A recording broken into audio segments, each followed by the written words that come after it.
So, Tuesday, Thursday night meeting of the Wolcott Forest Stewardship Committee, called to order at 5 after 6. We've got a quorum because we have four of our 7 members here, plus Wolcott as a guest. And so organizational actions, amendments to the agenda. Under new business, we have update proposed trail map, which basically is a discussion of, new trail to add. So I think, what we want to talk about will fit under that. Okay. So I don't really have any updates to the agenda unless, did you, I didn't have a chance to read through this. Is this something? I was gonna submit a copy to Jack. Okay. Because he asked for a letter.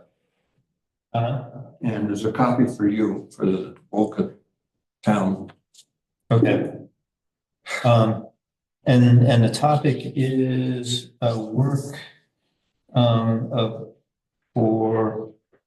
I'm just proposing that if they do some forest management practices on one small parcel on the forest. Okay. Okay.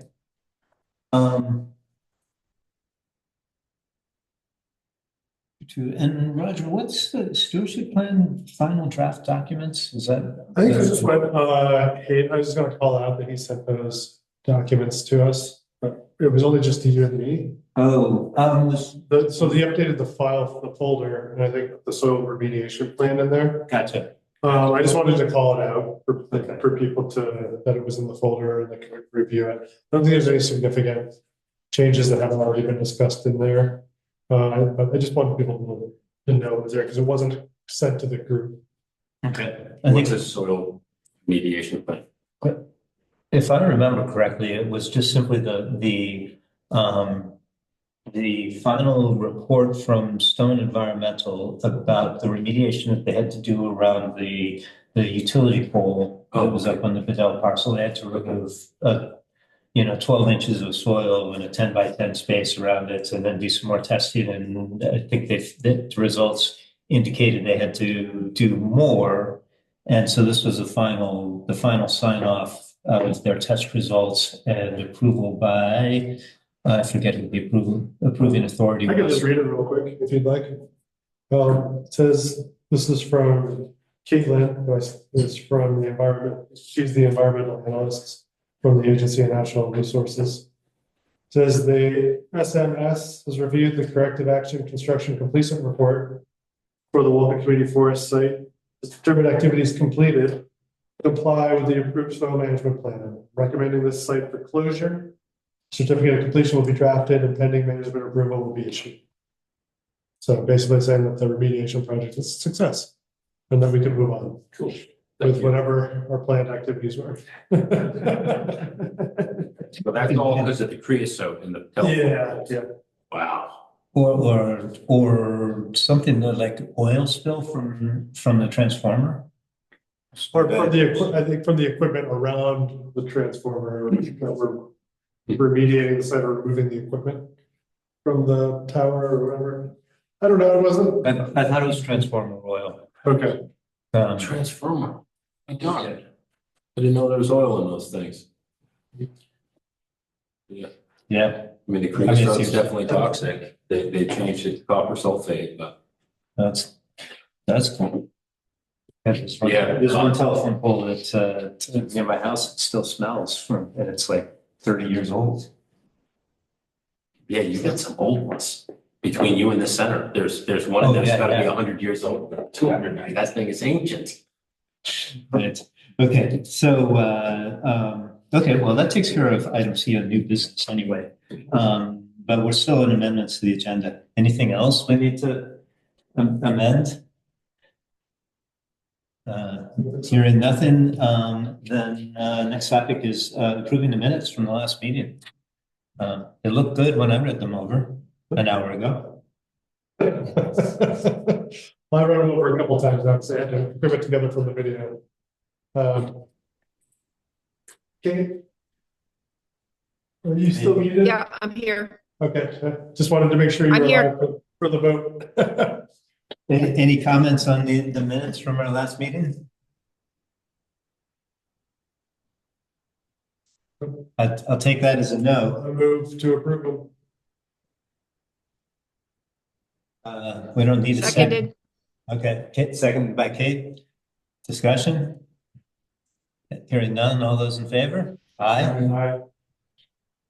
Nays, abstentions? Okay, passed unanimously. Welcome new members, Mike Maxfield. I think I guess it's good to acknowledge they are officially approved by the select board. So they're definitely here. Public comment, I think, maybe we'll hold off until we get into the trail map discussion. So status report from TPL, the soil remediation update, that's what we just discussed. Trail building update from Sinuosity. I sent Mariah and Brooke an email on Tuesday and got an out of office response. They're traveling with limited connectivity. So nothing new from them. My primary concern with them actually is to verify whether or not they're going to work on what was identified as trail number 1 in our map, because that will relate to updates on the proposed trail map and other things. So I'm disappointed not to have heard back from them on that, but I'll chase them down. No motorized vehicle signs. Any I felt it kind of, the discussion kind of stalled a little bit. I was sent a link from Kate and then the conversation kind of continued throughout the week. And then I kind of forgot all about it until about 48 hours ago. So I pretty much if we're ready to go and buy something, I'll just drop in tomorrow morning and I'm willing to pay for it with the credit card. But did we have a link to a specific vendor, or should I just shoot from the hip and just order some signs at this point? I'm fine to shoot from the hip. Okay, that's it. I just wanted I don't see any. it sounded like Gabe was talking about working with the team. And then I kind of lost it in the sauce there. I wasn't quite sure where that ended up. So, but I think we can get some simple plain signs, not very expensive. How many signs are you gonna get? 2, I think. 2 or 3. 2. I could almost use one on that, where we're gonna cable off that road that goes up to where the contaminated soils were. Okay, let's get I had the number 3 in my mind. And are we, when we go to hang them up, are we going to put oil or grease on the backside of it so people won't steal them? I don't know if that's a good idea. Vegetable oil. You know what? I already came up to discussion. That's why. Yeah. I'll leave that up to the implementation team. All right, I'll let you know when they come in, Dave, and I think you know where you want to put them. So. Cool. Something ought to be included in all these kiosks or bulletin boards that get put up at the parking areas or the entrances. Not necessarily a sign, but something included in the regs about the vehicles. Yeah, and hopefully, a topic for further discussion when Bradley joins us. Yeah, we need to basically have a small enough group that's just taking action and making some things happen. The guidelines are, there's a few things we need to do. And hopefully we'll get to that tonight when Bradley joins.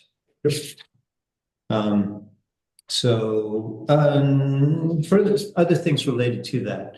I stopped and talked to Brian Bierke a couple of weeks ago, and he's certain that it's his neighbor down the road who's just kind of being helpful. It's the same guy who helpfully did a little bit of trail clearing and basically walks his dog up there every day. Isn't necessarily tuned into all the bigger pictures of conservation and the overall planning, but is enthusiastic about being out in the woods and helping. And so, I think our approach of just putting the signs up and being low key about it is the right thing to do. Ryan did say he had seen tracks one more time, and I haven't been by since. I think it's a four-wheeler that's going up there, and with the amount of snow we've got right now, and might not be going up there at this point. Right. Okay.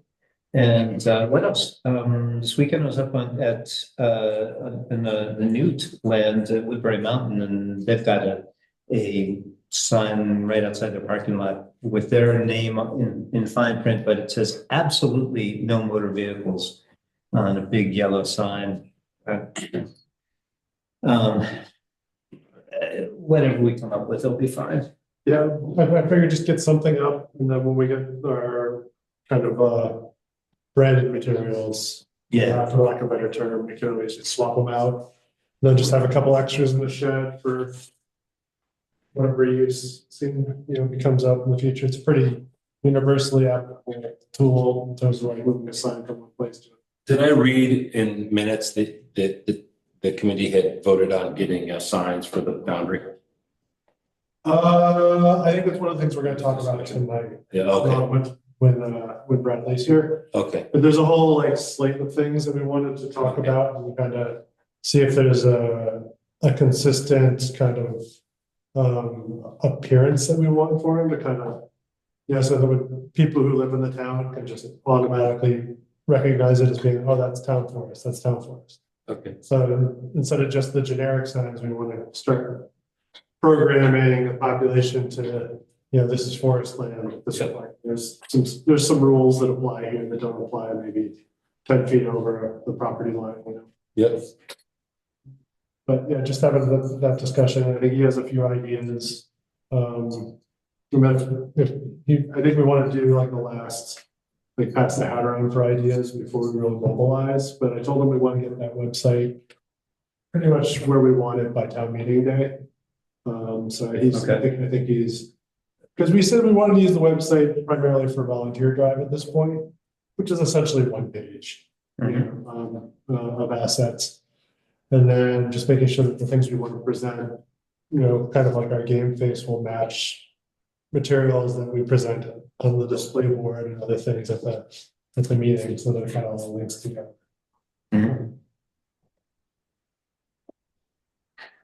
But yeah, definitely. I think a perimeter markers would be ideal, and then the trails are constructed identifiable trail markers to help people navigate. I think is all in the sauce. Yeah, I've noticed that Fish and Wildlife and Forests and Parks have taken to just barely tapping those medallions in because they get pushed out with the bark. Right. And they kind of stay on. Whereas if you sink them in the heart and the xylem and phloem, the active tissue can grab it, pull it into the tree. So I think that's really important. But it is very important. Yeah. I think when we're ready to hang them, And they use aluminum roofing nails, and it works. So might as well not recreate the wheel. Right. Just 2.5 aluminum roofing nails, and they just barely pop it in, and it doesn't get sucked into the tree and then have a future hazard. That's interesting. Unfortunately, they're easy to yank out, but it's always something.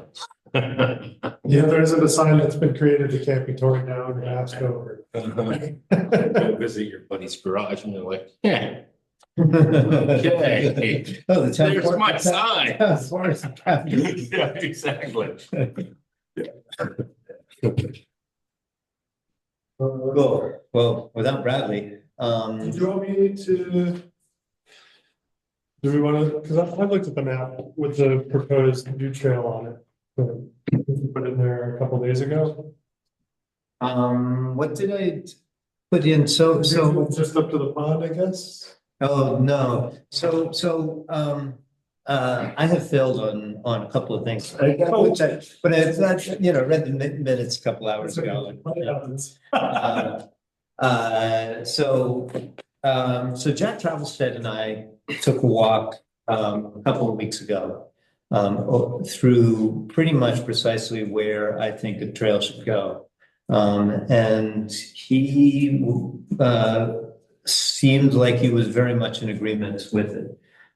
He tracked it on Avine's maps with with his phone, and he sent me the export. And so I can show it to anybody who wants to see it on the phone. But I haven't been able to extract it and put it onto a map that I can put up on the big screen or print or anything like that. That's it's a little bit beyond the edge of my skill set at this point, and I did some research about it, but I haven't gotten haven't gotten it to where I can get it off an iPhone. So anybody wants to see it, it's got it here. She's gonna go all the way to the farm. So what I'm thinking right now would not go all the way to the pond. Bradley, welcome. Hi. Control here. So let's. Bradley. This is the map of the whole thing. This. Nice. Yeah. You. Yeah, I'm gonna talk about their website. They want to. Okay. So coming up the right of way. Yes. To the When you wanted to put the kittens on me? We got two kittens. Kiosk. Yep. That's that. There's going along with the existing logging. Yes. And making a stream crossing over here. Past the, where the corner is of the Westover property here. So stream crossing come around and Two and two. go up here to get up to very height of the limits. I can't. Up here, we're up on the plateau. Okay. And on the top. We can information. Oh, yeah. Then where the descent. Well, on this one, Yeah, I used to work out of. come way back Where? and continues a relatively easy. Vassar's house out of Saginaw. Okay. Yeah. Yep, that's a past life. I had walked it. I just Say, couldn't do it. I messed up my leg. I went skiing for the first time in 15 years, and of course I got hurt. I was limping the whole way back to the car. It was pretty amazing. And they make tax things. Yeah. They make. Getting injured during sports is always, the embarrassment factor is. I think the part that really sunk it for me was that I was chaperoning the kids, and I'm the one who got hurt. 20 years. You would have felt much worse if one of them. Of course, but still, Yeah. What's going on? Well, anyway, that's basically, Yeah, when we walk down along this ridge, We're just, another possibility. And there's of course all kinds of possibilities on the western Marsh parcel. That's into the marsh. Nice. Within. That's not yet in our Symbols. Back there. Cool. Yeah. So, thanks for doing the initial walk and starting to get it on the map. yeah, Hey, Gordon. how's it going? Great. How are you? Pretty good. Getting to the weather. It's not cute. Thanks for hustling back up. Yeah. It's all good. So this one is what we're talking about. Do you have control of the, if we brought up the website? I think if you, I gotta walk over there and do it. yeah, I hooked up to your computer, right? I could probably log in through the Zoom link. Yeah, this is what we're talking about. Either one's fine. Right. I can sit over there and The part demonstrate it. Yeah, I think if you wanted to just sign in over there and just run from that station, that's fine. That's piece right there. I'm Bradley. And, What is it? all of Dave. Dave, nice to meet you. Great, need some work. Can you zoom this in?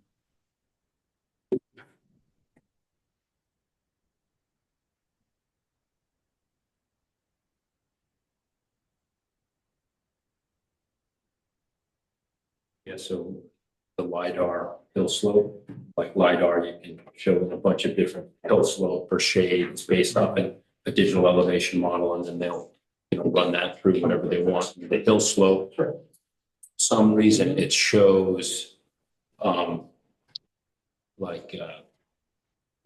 you can see old skid roads. So it's what we all use now, Yeah, you know, to go and you can see if they're functioning or not. I mean, you can see if there's erosion mitigation devices in place or not. You know, different resolutions, I guess it would be. Yeah. The LiDAR. And that's a little more granular, probably because it's a fixed PDF and it doesn't like Yeah. update the pixels. yeah, Yeah. yeah, exactly. So, yeah, I'm not up to date on the technology to get all of that detail involved in it yet.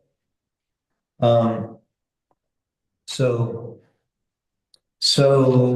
basically the process is that, you know, well, Jack's laid it out for us a bunch of times, but, you know, we'll propose this with the select board and put it up through TPL and VHCB.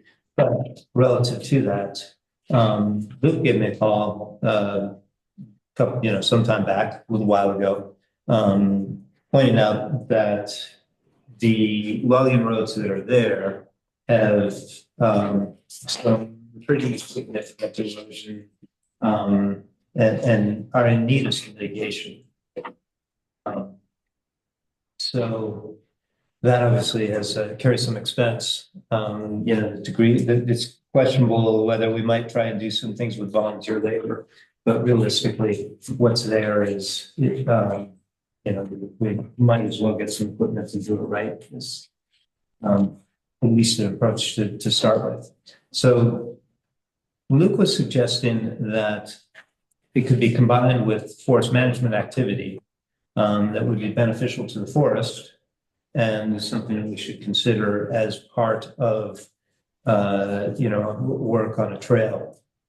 And one of the things that we talked about that maybe, I don't know if it changes your thinking or not, but the perspective for this trail we're looking at on this map is that it's not a constructed trail. It's a marked trail for hiking. Bicycles allowed, but not designed, not constructed and shaped to be, family bike outing kind of trail.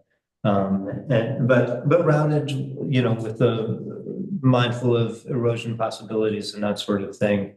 So, should not be shouldn't be something that we need to go get $50,000 to build a trail. But that said, it definitely makes sense to see if there's a way we can get get the equipment we need and do the remediation, do it correctly. And Luke, you're proposing that forest management activities could actually generate some cash and be beneficial overall for the forest health. Yes, that's what I kind of understood. Yeah, definitely. You nailed it. So, yeah, so I mean, we've established that this parcel is subject to the AMPs, acceptable management practices for maintaining water quality. I mean, there's nothing in the state that isn't, right? There was some confusion about current use not applying.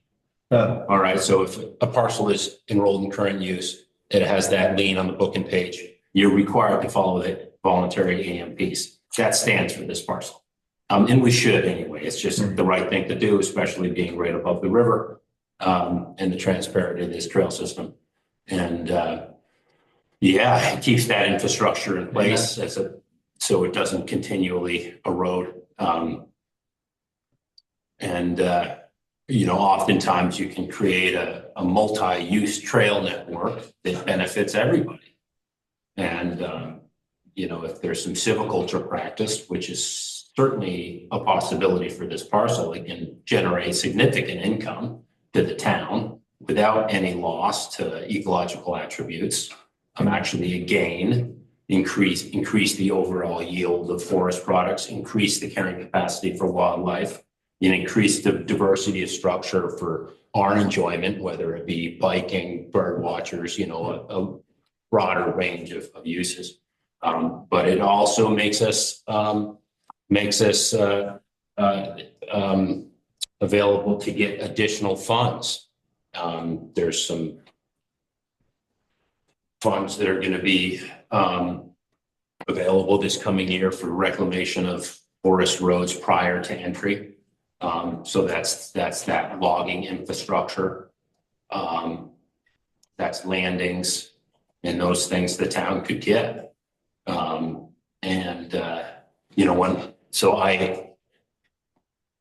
If this isn't the place, tell me, Gordon, but I have I have pictures. When I came to the first meeting, I beat foot real quick. And there's some just stuff I highlighted out there. This is aggregated flow that got pushed into a forest road. Okay, going right down the road. Okay, because of aggregated skidder ruts that were never reclamated, that were never, those stream channels were never put back. This shots from the town forest? This is all town first, yeah. So pause for a moment. Yep. Two things. If you join the Zoom meeting, Yeah. if you can get connected to the Wi-Fi and join the Zoom meeting, we can put the pictures up on the big screen, and then also Kate and Maxfield would be able to see them. I could probably help you with that. I was, yeah, maybe Bradley, if you can help. How many photos do you have? Or email? Well, Are they from the gallery that you shared? Yeah, no, this would be Luke's photos himself. So if you can navigate to the town website, you get the link to the Zoom meeting. And while you're thinking about that, Maxfield, I was just going to give you a quick synopsis of what we've been talking about so far. You got to get online. Yeah. We got to the point of talking about the proposed new trail, essentially, or proposed trail map item on the agenda. I wasn't able to make a shareable copy of a map as yet, as my bad. So I have a copy on my phone, had shared it around the room. And so we got to that. Luke gave me a call a couple of weeks ago, having, I think, read the meeting minutes or, hearing about the trail. Tried to actually connect with Jack and I when we walked it. But he is pointing out that there's a fair amount of erosion and issues happening on some of the existing forest roads, including parts that would be traversed by this proposed trail.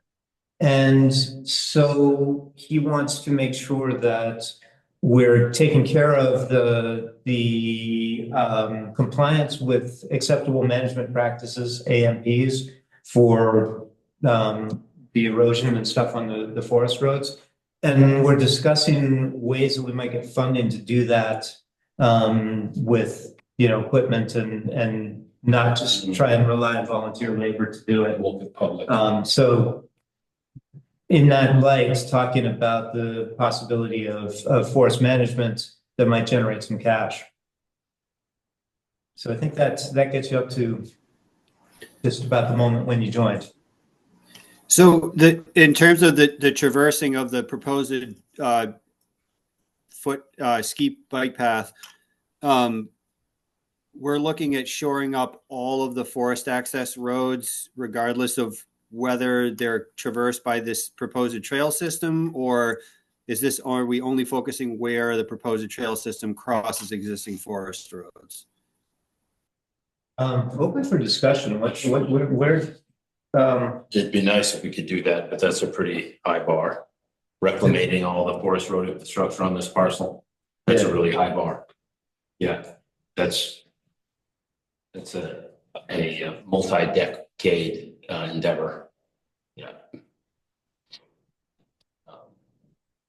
About some. Well, the most egregious ones where we have direct discharge, that's where we should focus. Where we have, culverts that are improperly sized, creating impoundments. and the thing is that this isn't to create work for the town. This is to stay compliant with the AMPs, but also keep sustainable infrastructure that's going to last, that we can use again. And, you know, to facilitate our use. So, you know, we can just pass this around. Like, this is just basic stuff, right? So lack of outslope, this wasn't closed out. This slope is really steep, you know, and you have, it's really easy, you know, you just kind of push that off. Okay. That's from, you know, a skidder pulling wood down it, just not pulling it off. And this is right up that the traverse that we're talking about that goes from the property line up to the knoll? Yeah, this is on the town forest now, right above the river. Yep. And that's where I focused my walk that day. Okay. So I'm thinking that picture is this section right here. you're probably right. Yep. Okay. Yeah. Look, even if you don't do it during the meeting, if you have a chance to send those pictures to me, I'll make sure the group gets them. Just to kind of see. Yeah, so- you're seeing. Okay. And what you showed Definitely. in a path. Yeah. Yeah. Yeah, it's an old road. You know, there's some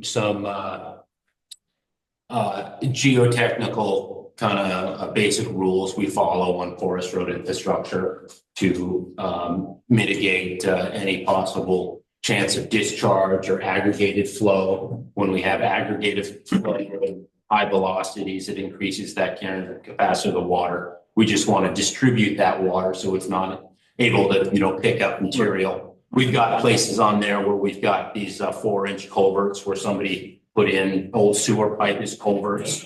You know, those really should be taken out. And the thing is, these little streams and tributaries above the river, you know, that's important for aquatic organisms. All that relates to the health of the river down below. And then also it impacts the surface of that trail. So if it makes it wet, it makes it so you can't travel on it.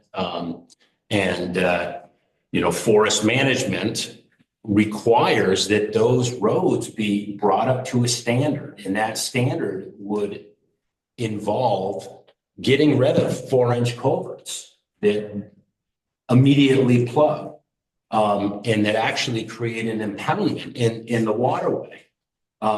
It involves outsloping or putting water buffers. They can be broad-based dips, so they're comfortable to walk or mountain bike, but we got to get that water out there off those roads. If all of a sudden people start riding their bikes up there and walking on there, we are going to have a mud pit. And then it's going to be really hard to work on, because then we mix that organic material up with that B horizon, and it's just going to be a slop hole, and it's going to reflect poorly on the town. And that water starts to pick up sediment really fast. And when it does, you get head walls. There's already head walls out there. There's some pictures of head walls there. Yeah. Yeah. Is the location information still attached to the photos? You took them with a phone camera or something? I took them with a camera that's got a card I can pop out. Okay. Well, so one thing I'd suggest is if you can send us pictures, and if they have the location information attached, beautiful. If not, maybe you and I could go through them and identify the exact sites. And then what, relative to the question is Max was asking, are we trying to do everything, or what scope are we trying to do? I think, just for clarity's sake, what I heard and what makes sense to me is we're going to start with the focus of this hillside behind the town offices, the north end of the Bourne parcel, essentially, the same zone that we're talking about for the trail that we're talking about right now. Yeah, that makes sense. Definitely triage it to, what we're planning on. We can't use something and not reclaim it. It just can't happen. Mm-hmm. But also, so we should triage it based on what we're going to use. So what we're going to turn into a trail or a future, management access, and then what's directly adjacent to water resources. The river, there is that section of the snowmobile trail where there's water that runs down that snowmobile trail because of improper closeout, and then it dumps right into those vernal pools. Those vernal pools aren't really functioning, but they are vernal in nature of being vernal. So yeah, I would say, yeah, and you know, it's really that slow. It's really the slope above the river. It's because that is actively eroding. It's actively eroding. You can see the soil moving. Yeah. Okay, so you're aware of grants that we can apply for specifically for maintaining forest access roads for forest maintenance, which is different than construction. Totally. So coming into effect next year, so summer of 25, a logger that's defined by making 50% of their income, okay, is going to have access to $30,000 per parcel, up to $30,000 per parcel. Okay, prior and during logging. And the reason this money was allocated because it's recognized how difficult and expensive it is to keep these AMPs up. There's AMPs on the books that say we need water bars, erosion mitigation devices in place during logging. That's a hardship. Okay, and it's already a struggling industry. But my point is that's available to a logger.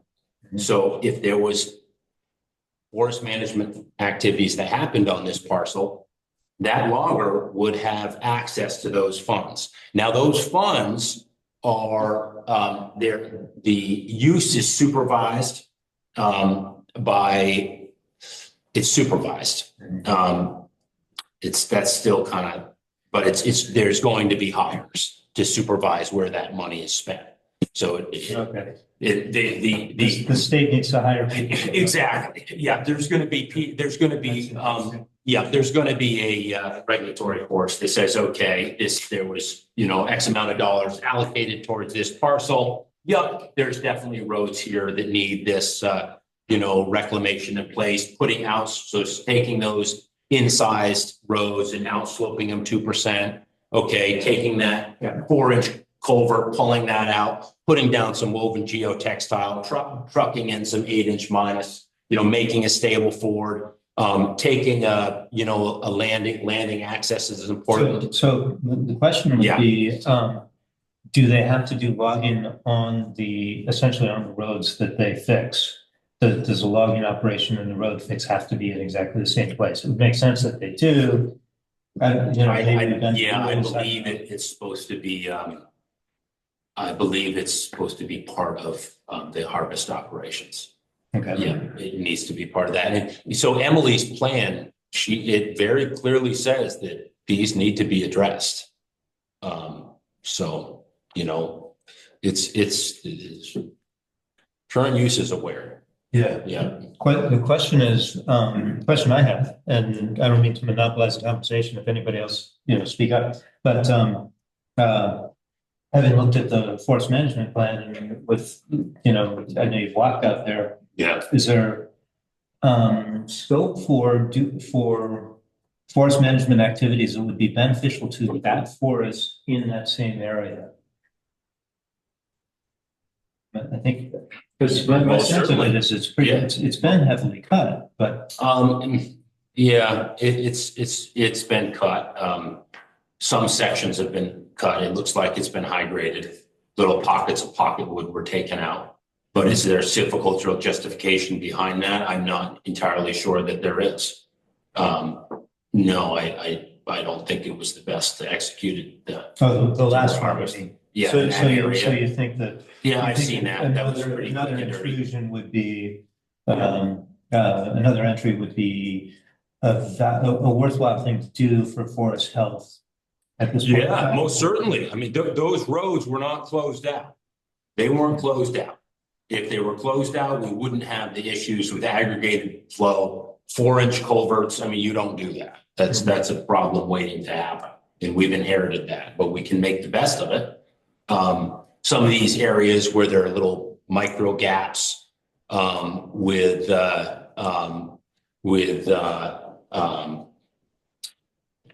suppressed reserve trees, that's serving nothing.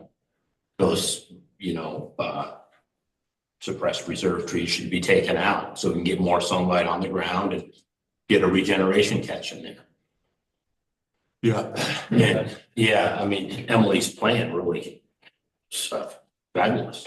Her data is great. She's got a whole different, broken down species by what diameter it's in and strata, yeah.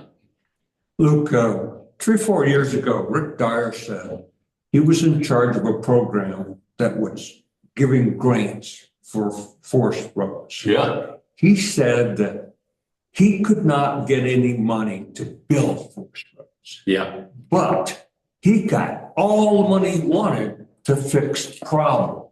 Yeah. Is that still in operation? Well, the thing is so that would have been the EQIP program, the Environmental Quality Incentives Program, and that's available to private landowners. I don't think we qualify. I see. Yeah.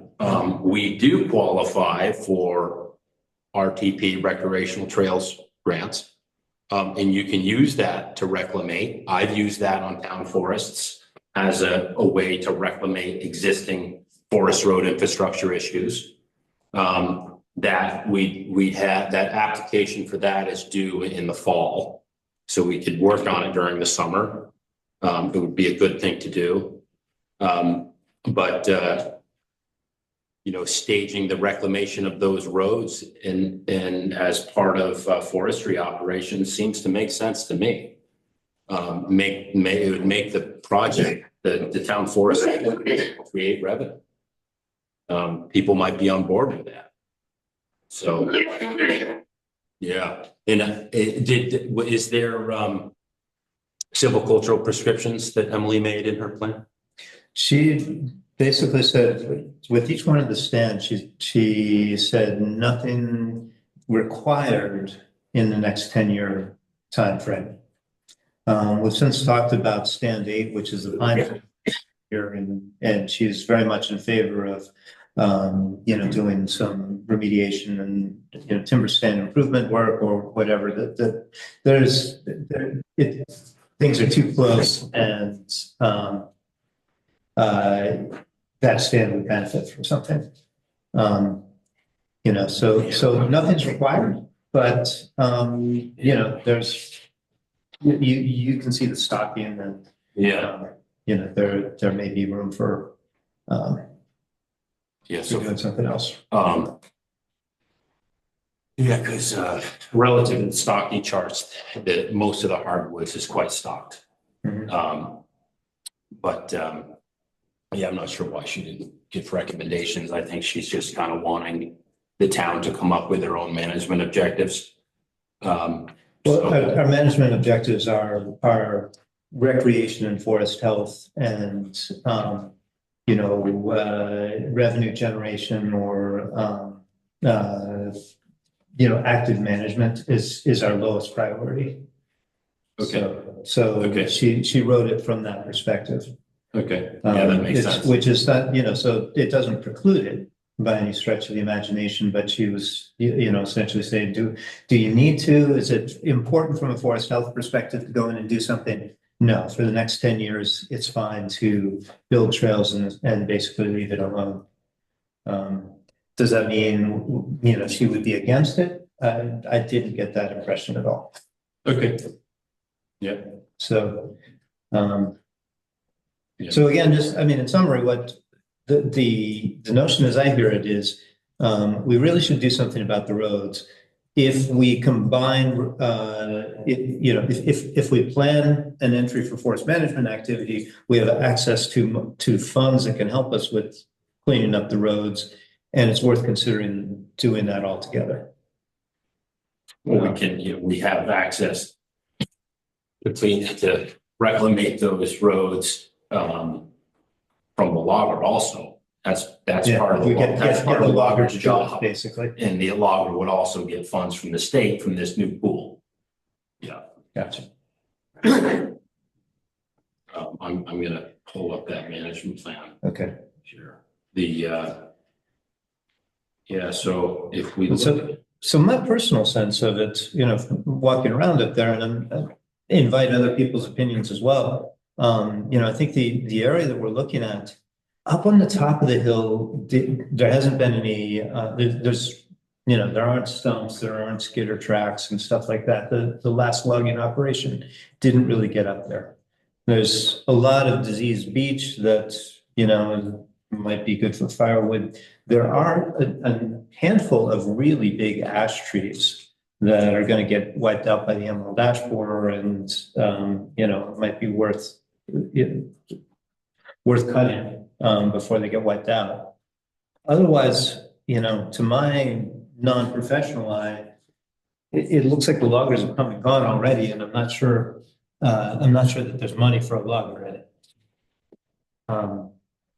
So my inclination is to consider this as a possibility, but also look if there's other ways that we can remediate the trails and, or the existing roads where we want to put the trails, and see what options are on the table, and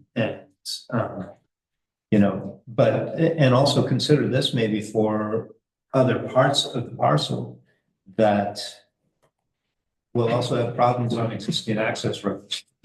Right, and maybe a better scope for a logging operation. I don't know, it seems to me that the whole Bourne parcel, it's so costly trying to get logs out of that parcel. It's the north side and the north side and the east side are steep, really steep, and there's water issues. So to go in there and really grab a parcel of ash trees that are, maybe you might find 4 or 5 truckloads, but you got to really hunt. And you're talking about a lot of travel and a lot of issues with trying to get those logs out onto a town road. That's what I see. I know if I were going to do it, I would go to one of those landowners over on the Elmore Pond Road. I would, because it's dry and it's high, and you don't have to go uphill or and back down again and create all these environmental problems. You can come out flat and you can hunt and pack that area, select cut. But if you were going to do any cut at all on the east side or the north side, I would think it would have to be a big cut to pay for the water to get in there and do this. Just take care of the overhead. I don't know. It looks hard. Yeah, you'd need economy of scale. You couldn't just go and pick here and there. That wouldn't work. So something that I want to point out to you folks. Okay, so this is Solomon leaf. This is a hardwood stocking chart. Okay, so right here we have basal area. That's square foot of volume measured at breast height.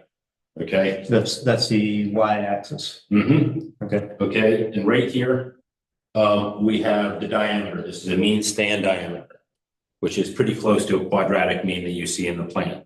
So that's the x-axis, or that's the top line? Right here. Yeah.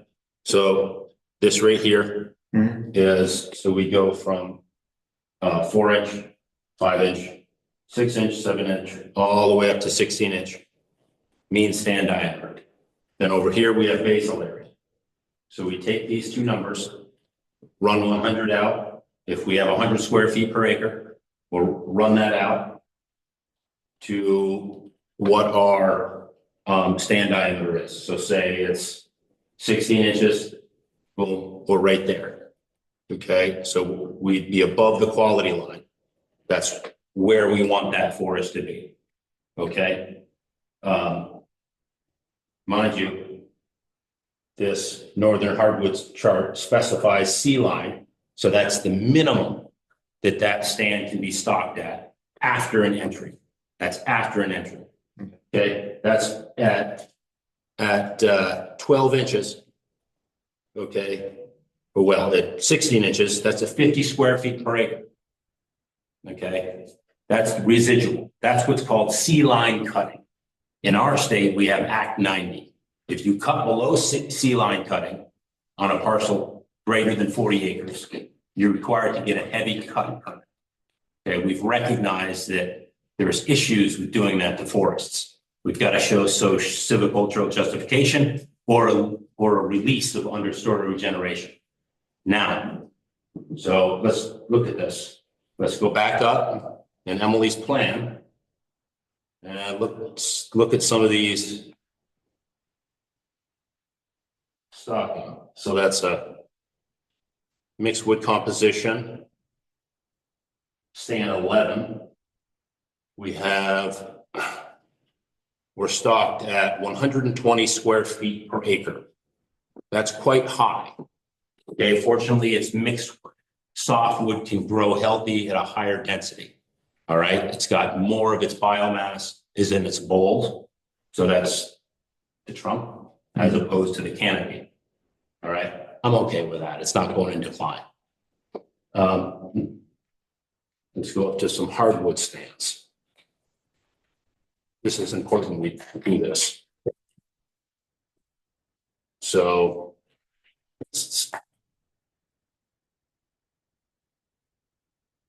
stand 9.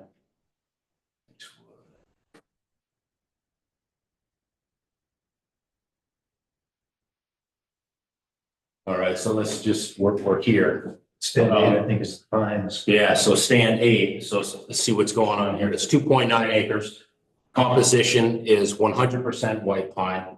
That is an unnatural composition. White pine does not regenerate on the landscape that way. That's only through supplemental planting, and it's tied into intermediate thinnings. If you don't get intermediate thinnings, it goes in decline. Basically, all your roots get what's known as root fast. Those roots that grow out like this, the mycelia in the rhizomes, they go out like this, they turn back in, and then they all fall over. So Emily sees this and she said, oh my goodness, we're way overstocked. We're going to have complete collapse of that stand if there's not some TSI. And she is saying, so that's actually at 100 square feet per acre. I'll be darned. So 100 square feet per acre is actually a much lower stocking than I would have thought. She must have discounted the coals that are already dead in there. I would have thought that would have been more like 200 square feet per acre just from an ocular standpoint. Oh, you know what? I bet this is a different stand. Quadratic mean. So quadratic is that's just taking that. That's taking that. It's taking that mean stand diameter and it's running it through a square root formula just to get a more accurate representation of the forest's mean stand diameter. See. Okay. So honestly, this stuff is interesting, but I think we need to get to go through this level of detail offline and then kind of bring the summary, summary information back. Well, my point is, Gordon, all the hardwoods are overstocked. They're way above the forest health line. Simple as that.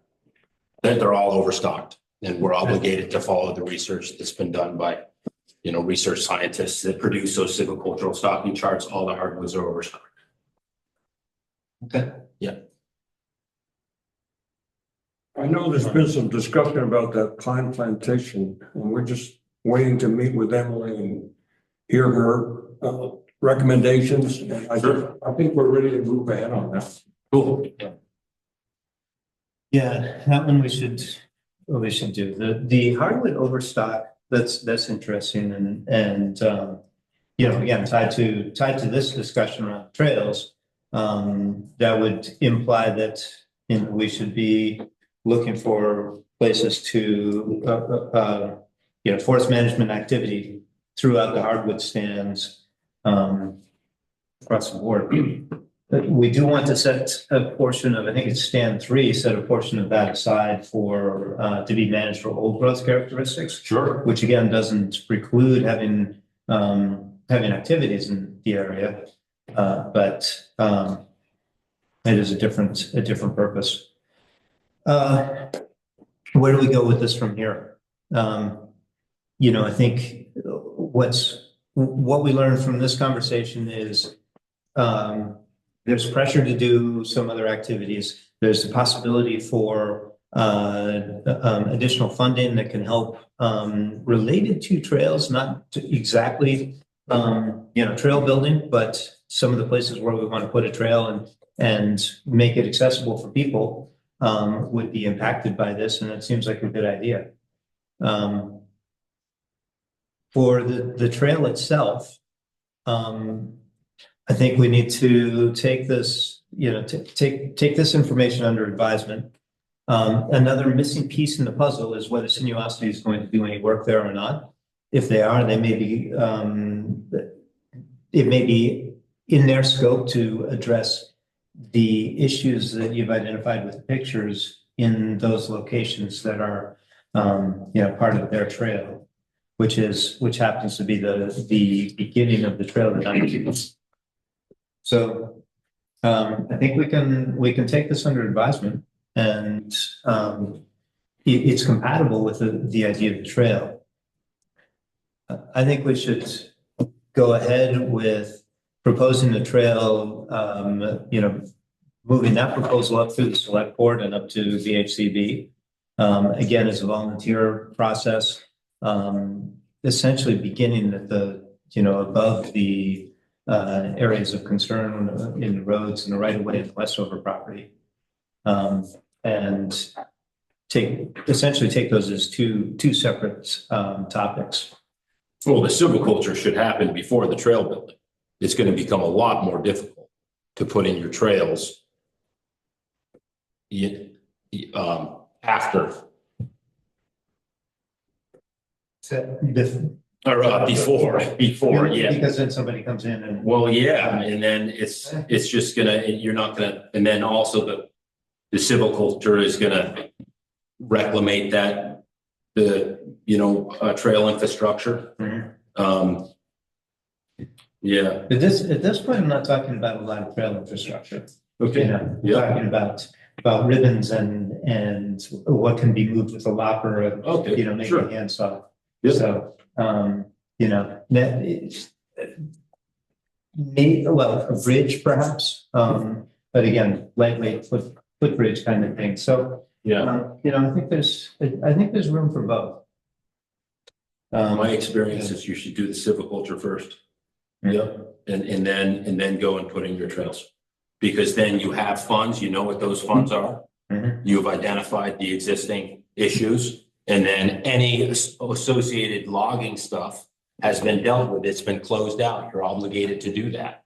And the thing is a forest like this that has management objectives towards old growth, we can have a 20-year cutting cycle. So every 20 years, there's an entry on this town forest, and you could have an area control. So area control, 15%. This is kind of an uneven age model with progressive old growth characteristics mindset. So if we had overall forest rotation of 100 years, 5 entries in that 100 years, an area control of 15% on each entry. Okay, at the end of 100 years, we're left with 25% never cut trees, old growth. So that way we have this diversified forest mosaic, continued income coming into the town. And, it's setting up this legacy. You're watching it, and every 20 years you go and you do your 15%. And it's based on canopy gap size to dictate the regenerative species which are in that set area. So say we're in a hemlock ridge or hemlock stand that has no regeneration in there. We see it. We have that here. Okay, that requires a really, really small opening to get that regeneration catch. Boom. All right. Hardwood stand where we've got, beach coming in. Well, that requires a bigger, opening. And the aggregate of those openings is never to exceed 15% within that 20-year cutting cycle. And when we get to the end of our 100-year rotation, we have 25% old growth legacy trees. There's some legacy trees out there. And this is somewhat following the Femerschlag model, which is this expanding gap. So you're always expanding on existing cut areas, and you have a continuous canopy cover. You're never digressing, into that kind of unsightly slash and burn, look of forestry.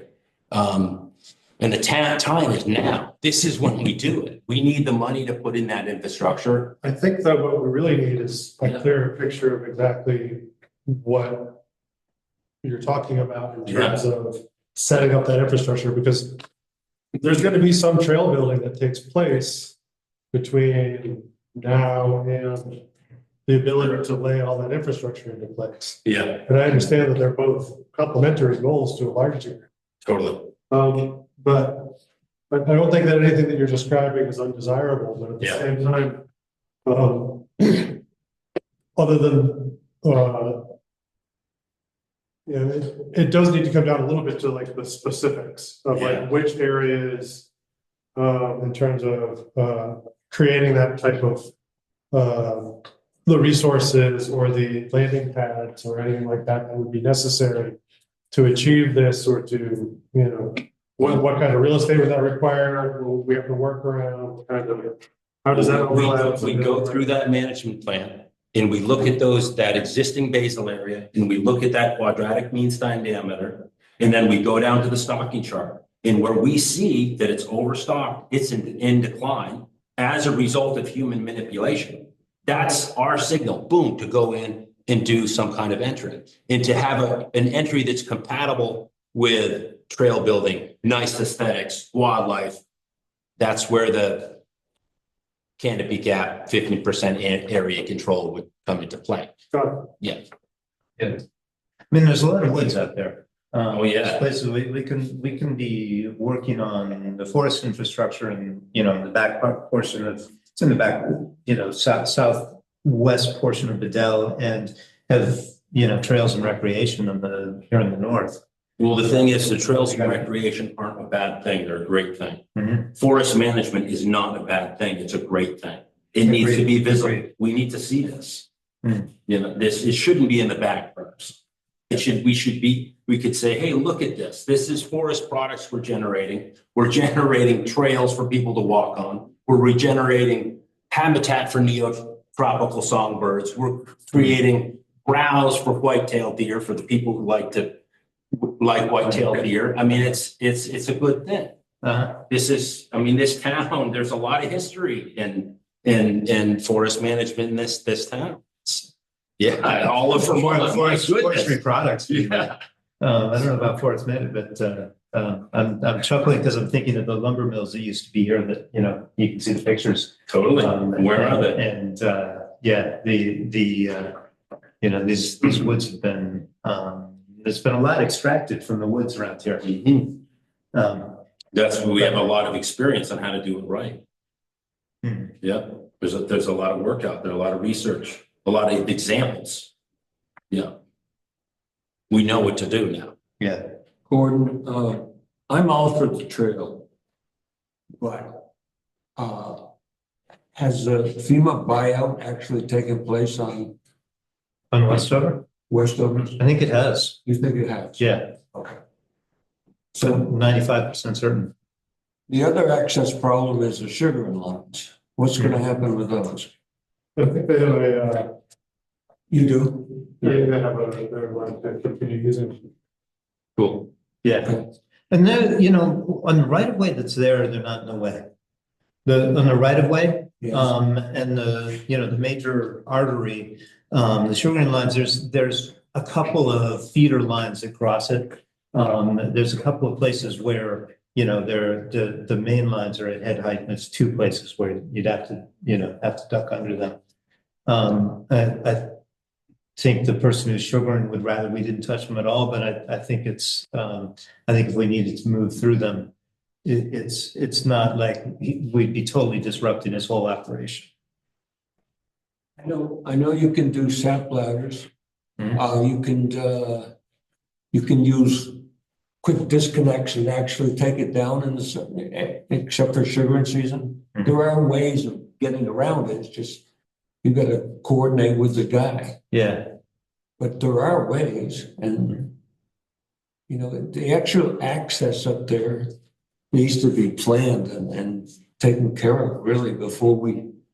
And I think we can do a lot of planning, but I don't know how much actual work we can do until the pieces start falling together. Okay. I mean, I know if you're I going think to put equipment up there, you've got to have access to get it up there. yeah. Number one.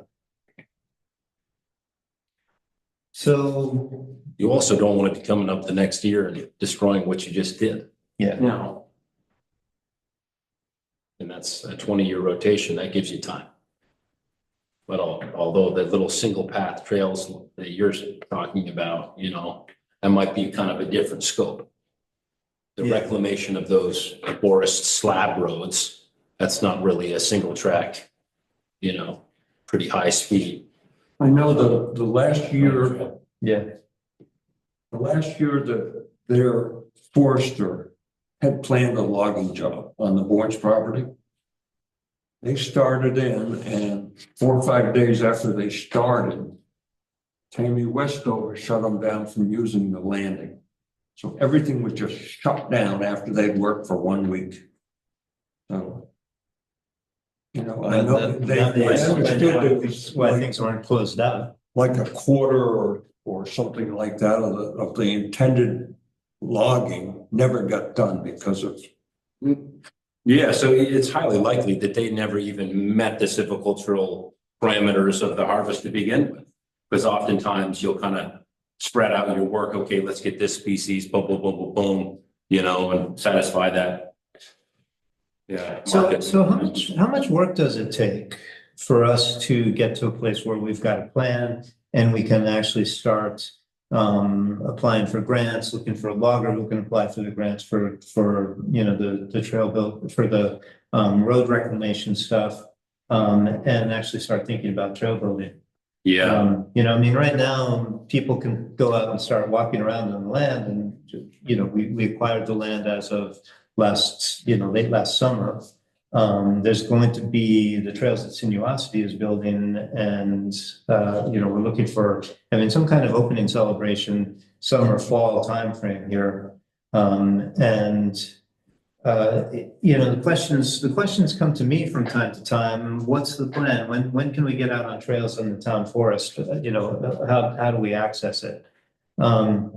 I don't have any problem with taking the time it takes to develop a well-integrated plan, and the points that you're raising are really important, and I'm with you on the things that you're saying about the benefits of doing the silviculture, the fact that having it visible to people, and so that people can see the what it really looks like when it's done right.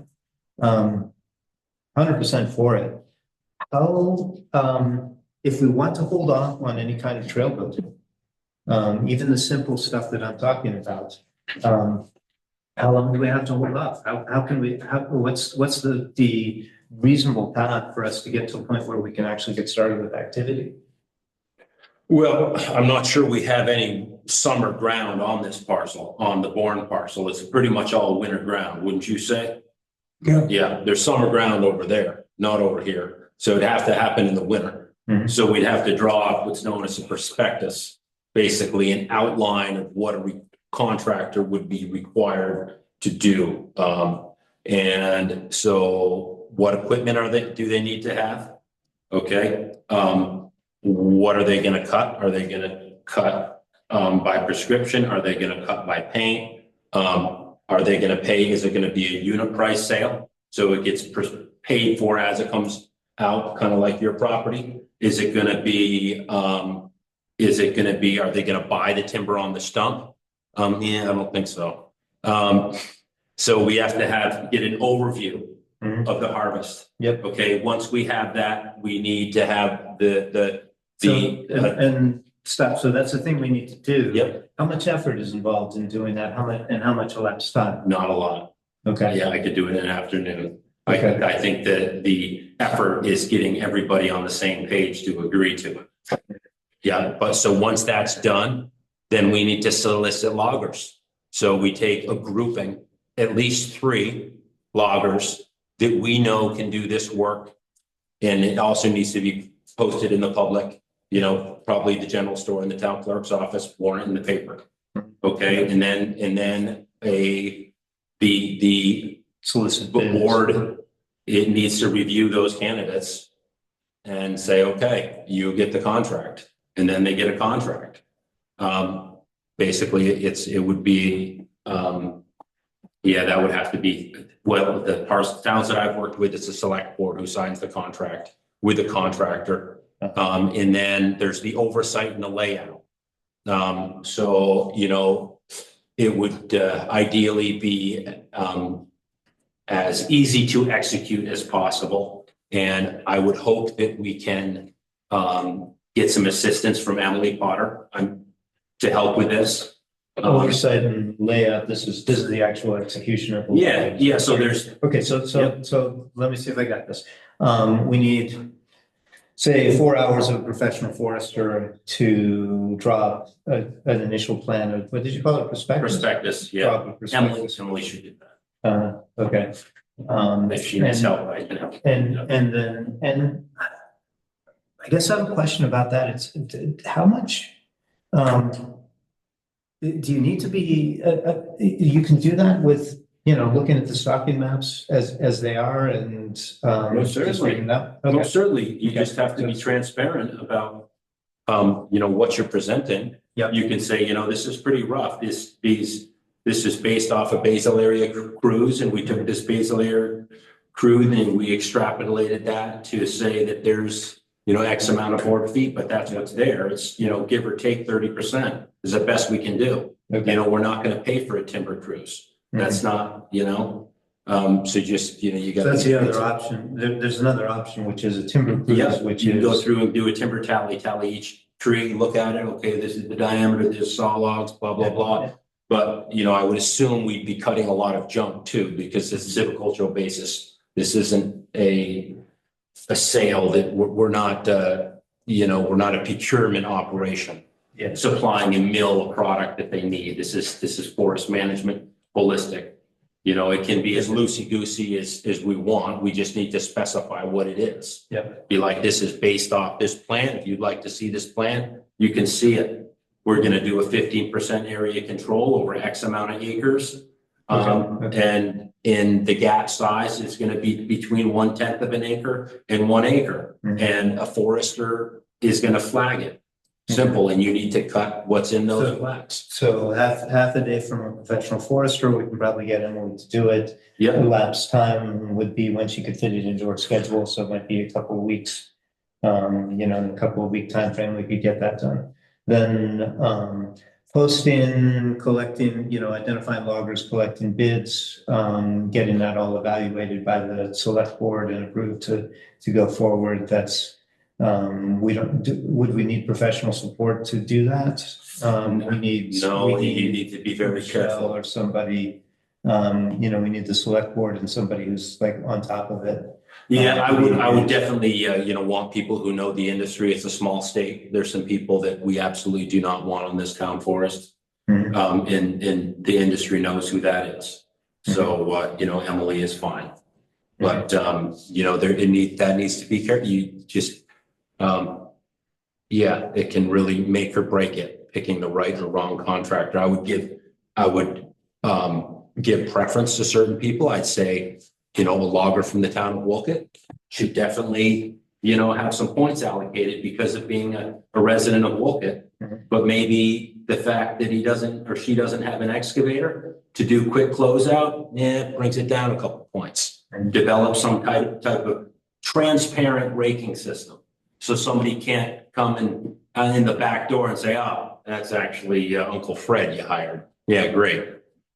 Kind of thing, because Yeah. that gives it a bad taste. So it just needs to be really transparent. I used to So like that's, that. so that's gonna take some time and effort and, Yep. again, if Emily's gonna drive it, we're gonna have to take her away from all the other things that she's got to do for, 8, 10 hours, I'm guessing. By the sounds, because it's gonna be meetings with people and, talking through stuff and, Yeah, I mean, sometimes contractors, loggers, they'll talk amongst themselves. And kind of josh, and they don't want to go up against their buddies. And so they might triage it and you might only get a couple of folks. Mhm. You probably won't. I mean, you probably will just get a couple people, maybe only one.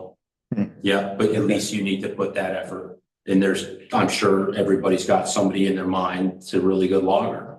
So, Okay. have them come to the table. so that could take, some weeks and it's gonna take some of Emily's time. Yep. Some of, our time, your time, if you're willing to help. And even then, assuming that the process comes together and progresses, we're looking at work being done in the winter time, right? Yeah, that'd have to be. But there might be some erosion control actions that we might want to take in terms of like the most highly impacted areas.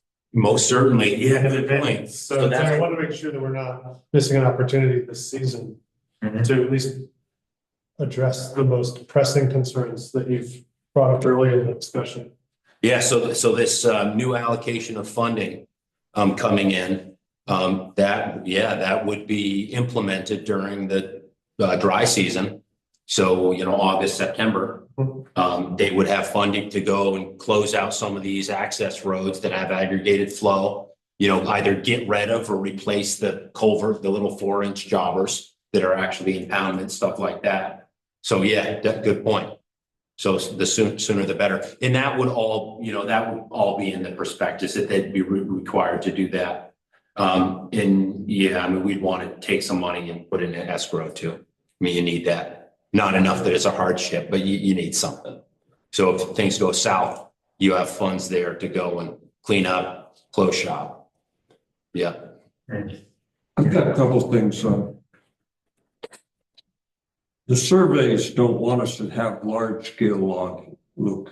Okay. That's the kind of what we're hearing. Okay. So right now, the big guy loggers, they go in there with their grapple skidders and they trash a big area. I mean, they really tear, their roads are not little roads, they're big roads, know. You're talking 30 feet wide because they're taking the whole tree and chipping it.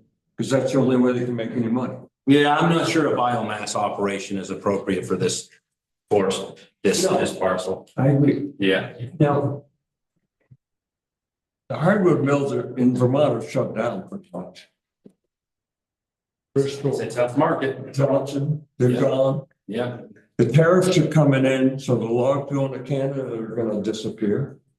So, it's going to be a struggle to find a small contractor that can go in there and cut more than 10 acres a year. I don't know, maybe, I don't know. Last year, the roads didn't freeze up. The year before, they didn't freeze up. This year, we've had a drought in the fall, so the ground is dry. Everything's perfect this year, but we're getting so much snow, it's a struggle again. It is. So, It is. So it's got to be a good relationship. I see a hard time getting a contractor to go in and make enough money so we can pay the town much at all. So. On a unit price sale, we should be able to do. We should be able to get 33% on hardwood. Okay. I think that's, I mean, that's what we used to pay. So I used to be the other way. Because I go in and I cut and I do about 3 acres a winter. That's all I have. Yeah, it's extremely hard work. Yeah. Because I'm by myself and I'm only 78, so that's all I can do. It's great. Yeah, and you see the fruits of your labor, right? Yeah, I do too. I read there like my children, you're releasing that and regeneration and, They're reinvigorating the dominant or codominant stems, and you see it. It's great.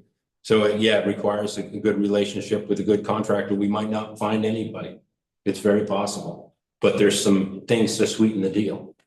You get $30,000. That's real money. Yeah. You know, when you're a logger. It sounds like a good program. Yeah. I think they need it. Well, we did need it because loggers were like, you're asking me to give you 60% stumpage and then close out these roads. I don't have the money. See ya. And then it's like, okay, well, we have an issue here because they don't have the money. Yeah. So. Well, Okay. I think, I don't mind you going to the select board, but I think in the spring, when the snow finally melts, we can just go up there and take a look at the fixes we've got to do and get an idea about what it's going to cost. And I think we need a trail up on that ridge. I think we need access to the Bourne property. It's a big chunk of our land and there's no access. Yeah. Well, if the silviculture goes south, then we should just go for an RTP grant. I've done them before. They're not hard at all. We just need to be organized. It's got to be in the fall and. Yeah, so basically we need to measure what we have. Okay, we need to quantify what the issues are. Okay, 30% slope, no outslope. Okay, 4 culverts undersized. Blah, blah, blah. Okay, X amount of feet. And then we need to say how we are going to reclimate this. Okay, are we going to is it going to be improved surface? We just need to say what we're going to do. And then that gets submitted to the state of Vermont, who administers it for the federal government. RTP comes in from 2% of the gas tax. Most of it gets hijacked, which is not a bad thing, by VAST and VASA. That's where most of it goes. But towns can get it for things like we're proposing. And everybody's buying gas, so the money keeps on coming. Yeah. And then the tricky thing, the only funny thing with that is it's required a 20% contribution from the town, but that contribution can be in kind. So you all folks that are giving of yourself constantly by giving your valuable time, you quantify that, you keep a log. This is how much time I had on that. And I mean, don't be crazy, but you can put a pretty good figure behind your hourly rate. Yeah, and just say, that's my in-kind contribution. There you go. So then when you go and you, request your cost share back from the state, and it can come in segments. So you can have a contractor working, and every month you submit something to the state of Vermont, say, okay, I want my $20,000, and it comes out. But yeah. Cool. We should. I was gonna say, because Bradley's here, we should probably like spend time out and come back. It's already in here. We might have to have another meeting between now and then. I know it's But that's. And I don't want to put the cart before the horse. sure. We've heard all this talking and now it's like, how are we going to sell it? But I think the questions that we have too are pretty straightforward. Yeah, it's when I saw your guys' agenda, it was a lot. Not necessarily. And Luke, we'll keep talking about this. This will probably be, I'll move this to the ongoing issues that we're talking about. Yeah. Well, so just to, put a bow around what we're talking about too. Thank you for coming and bringing your ideas. And the wealth of information. I think well, you said it, we need a trail. We need to figure out how we're going to make it happen. There's a number of possibilities. Sinuosity is still an open point as to whether they're going to do anything on that space, and if they do, it should remediate some of the issues that are directly in that access zone. So the rest of it, I think we can take it further when we can get a clear inventory of what the issues are out there. Like, I have a pretty good idea in my own mind, but to be able to quantify them and put pen to paper with them, we should wait till we can see them and take pictures again, you know, at the watch. So that's only a few months away. So anything else, you know, while we're on this topic? We turned it into a dead horse. Right. Folks are quiet online. Kate Maxfield, and I'm not sure who Kay Cochran is, but Kate and Maxfield, especially, you guys are looking in your direction because you're voting members. Anything else on this topic while we're here? I was just wondering if we have other forest management funds available to us for this type of reclamation. We do have $20,000 roughly that TPL was able to provide in sort of a capital fund for us. You know, we have this money available, and yeah, this is you know, a use we could consider it for. I think $20,000 is a pretty small amount of money when we consider what all of the long-term needs are for the forest. So, but it's there and something we could consider. Were there other things you were just for the thinking of, culvert or? building and just for the culvert building and the immediate things that we need to do over the summer. We should really, if we can't get that RTP recreation grant, we've got to figure out how to get that reclamation done this summer, I think.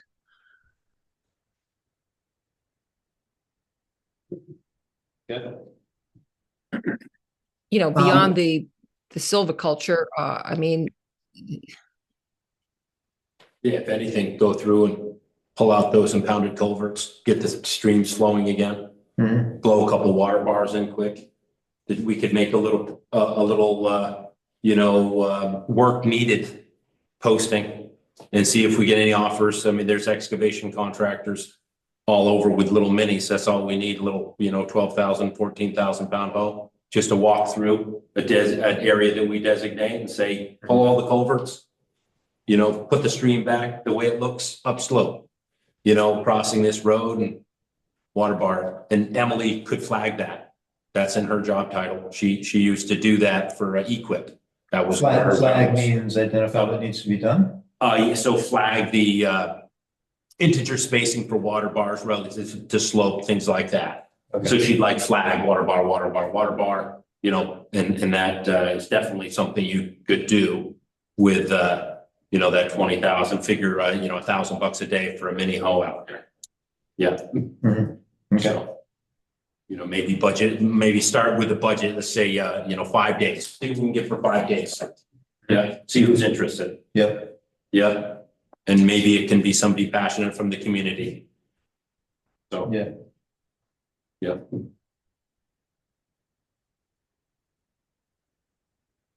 Any other comments on while we're here on the topic?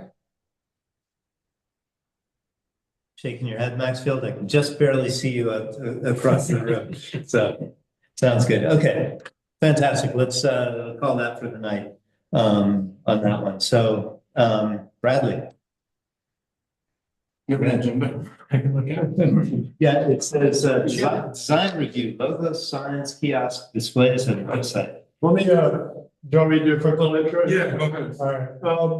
So following our last meeting, there was a lot of energy in the room about identifying what assets, using the no motorized vehicles signs as kind of a springboard. Yep. It kind of launched us into a larger discussion about all of the signage assets and the marketing materials, although not a broad scope of those materials, but we do have some kind of essential, corner posts like the website.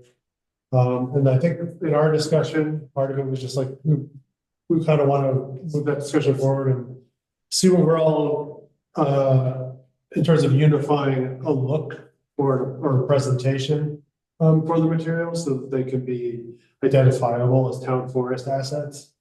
So if we do things like mark the perimeter with little markers, which I know are included in some budgets. Like I know Sinuosity has certain pieces of the project in their budget in terms of like Trail signage. yeah, trail signage and things like that. Yeah. So I just wanted to make sure that we have some time before they're deployed to make sure that if we want a unified look that we know what we're pursuing, that we can get the people who are pursuing different pieces of it together and make sure that they're synced up. So I don't think that the group necessarily needs to go through and pick out, like, say, the color palettes and things like that. I'm not trying to bog the group down like that. I think the main question is, do we want a unified look? Do we want to use the logos that we've already used previously in the contest winner logo? And if so, like, what application do we want to use each logo for? And then we don't necessarily have to go over the kiosk design, but we did want to that was something that we had the last meeting that we wanted to revisit. And kind of continue the discussion about maybe what we want to include in the kiosks. And then ultimately, probably the two assets that I think are the most pressing are the initial web page, which we were thinking that would primarily be a recruitment for volunteers tool, and then a display board for the town meeting. So just to kind of like that's why all these items are listed, and I think just using this time to just what are we as a group wanting to include. And if there's anything that we want to pull together in the next few weeks, we still have plenty of time to put it together. But, time is fleeting, as they say. So we want to use this opportunity that if anybody had anything to say, kind of speak now or hold your peace, or at least until, and then when we have, near complete draft materials or things that are ready to just spot review, we'll make them available early enough where we can get comments in and make changes. I think this isn't, the rocket science part of it. There's not a lot of engineering per se in this part of the conversation, but the decisions that we make now are going to kind of like unify the presentation, and we just want to make sure that we're on the right track, I guess is. I'm trying to navigate into see if I can find the logo files that the two logos that we mentioned. So I'm listening, but that's why I'm sure that'd be great. I think I have the file. Yeah, fantastic. And you're on Zoom, so you could. I just need a moment to get to the correct folder. That's all. Okay. So we want to talk about the poster for town meeting and the website primarily. Okay. That's what I'm hearing. And what I'm reading between the lines and what you're saying is, have you guys been talking about this stuff? And kind of getting things teed up a little bit? We've talked about it a few times in terms of it. We have a website template. I think that's linked to the town website kind of frame and format. But if we are going to include elements in terms of like if anyone has their heart in a particular design scheme, just wanted to make sure that everybody felt like they had a chance to be included in the conversation, especially since we shrank the group a little bit since the last time we really would with any depth into any of these conversations.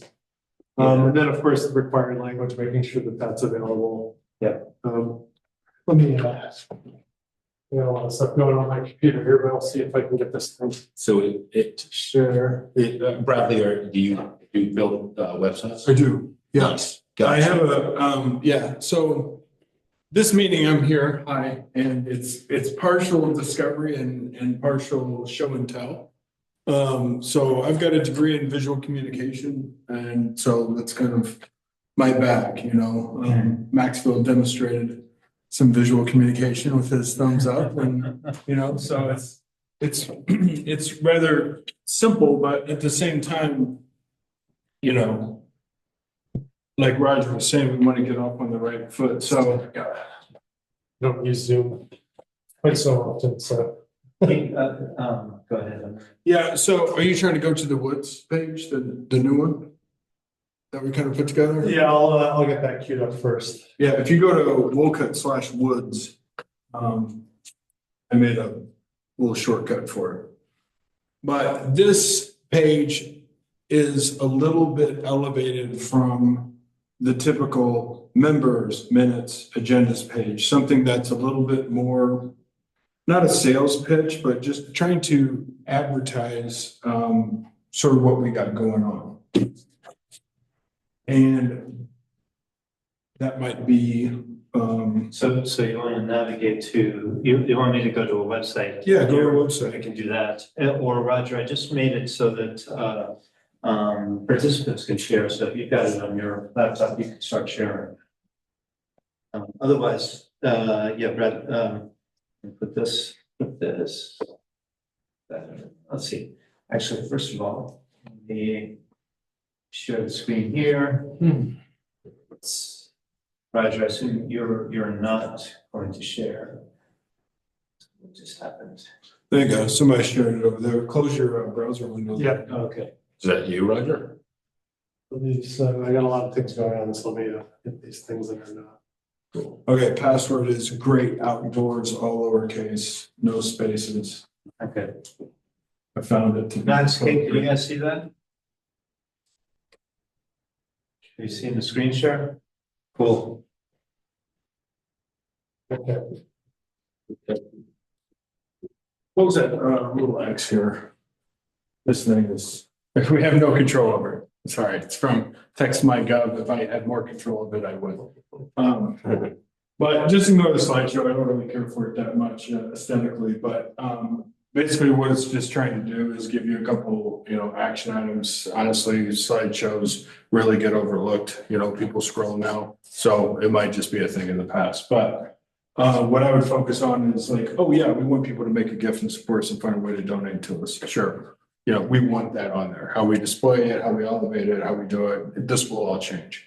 If you just, and then there's a couple more. So if you scroll, a little pitch there, we can put something in there about vernal pools if we need to, upcoming events, these would all be forest related, field trips, the next meeting, stuff like that. So all forest. Trails open summer, whatever this thing's gonna say. Forms that are particular to the things we need to, we need to help people to help with the water bar. I don't know, maybe that's gotta be, we put the contract in here. Yeah, scroll. Got the map here. We talked about iNaturalist at one point in time. Maybe we can get people to participate in that. Meetings, that'll take you to the page that you all know and love. That's very, very Craigslist. Scroll down, join a newsletter if we have one. We don't have one. Partners probably needs to be updated, plan acknowledgement. And then from here on down, that's just the footer. So that's on second page. So just a place for us to start having a conversation about how we want to present ourselves to people. So that's just one aspect. I also have this Kingdoms Trail that my wife brought home. And not only is it paid for by these people, I assume, and maybe a way to generate money, but it's got a really complicated trail map on the end. But the best part, I think, is all the information that can put over here, which I think we should look at because there might be some pretty essential stuff here that we need to have sort of on this kind of page. So to me, like these are some of the goals that we're trying to get towards. I know you said poster, first time I'm hearing about it, but posters can happen too. When it comes to signage, I worked at a 3-day culture event. It's got 3,000 people there. We use signs like this. They love them. They're very clear and simple and homey, and you don't need a lot of thought behind them. When it comes to saying words, I got a whole pile of flitches if you guys want them. Exactly. So it's cheap, it's replaceable. I feel like it's Wolcott. That could get us some signage really simply, no ATVs, things like that. And the cedar flitches. Perfect. But the bottom line is, we need to start, I guess, kind of over in a broader picture, start elevating some of our pages. Wastewater is starting to make, we've got, planning and development, they're all doing stuff. So trying to create sort of the next tier of page for us to start, elevating the projects, giving people a place to go to. Now, I know some of the discussion, maybe it was a year ago, I can't remember, to where, we're still inside Wolcott, we're still inside that template, of the blue and the yellow and stuff like that. And we still have WolcottWoods.org. We can make something different that would come at a cost. But, right now, this is the direction we started to go, and we can go anywhere from here. So just kind of like a starting, someplace where we can start talking about it. That's the discovery and / show and tell kind of side of it. Thought was, however we want to present the current state of the project in terms of like where we are and where we're going at town meeting.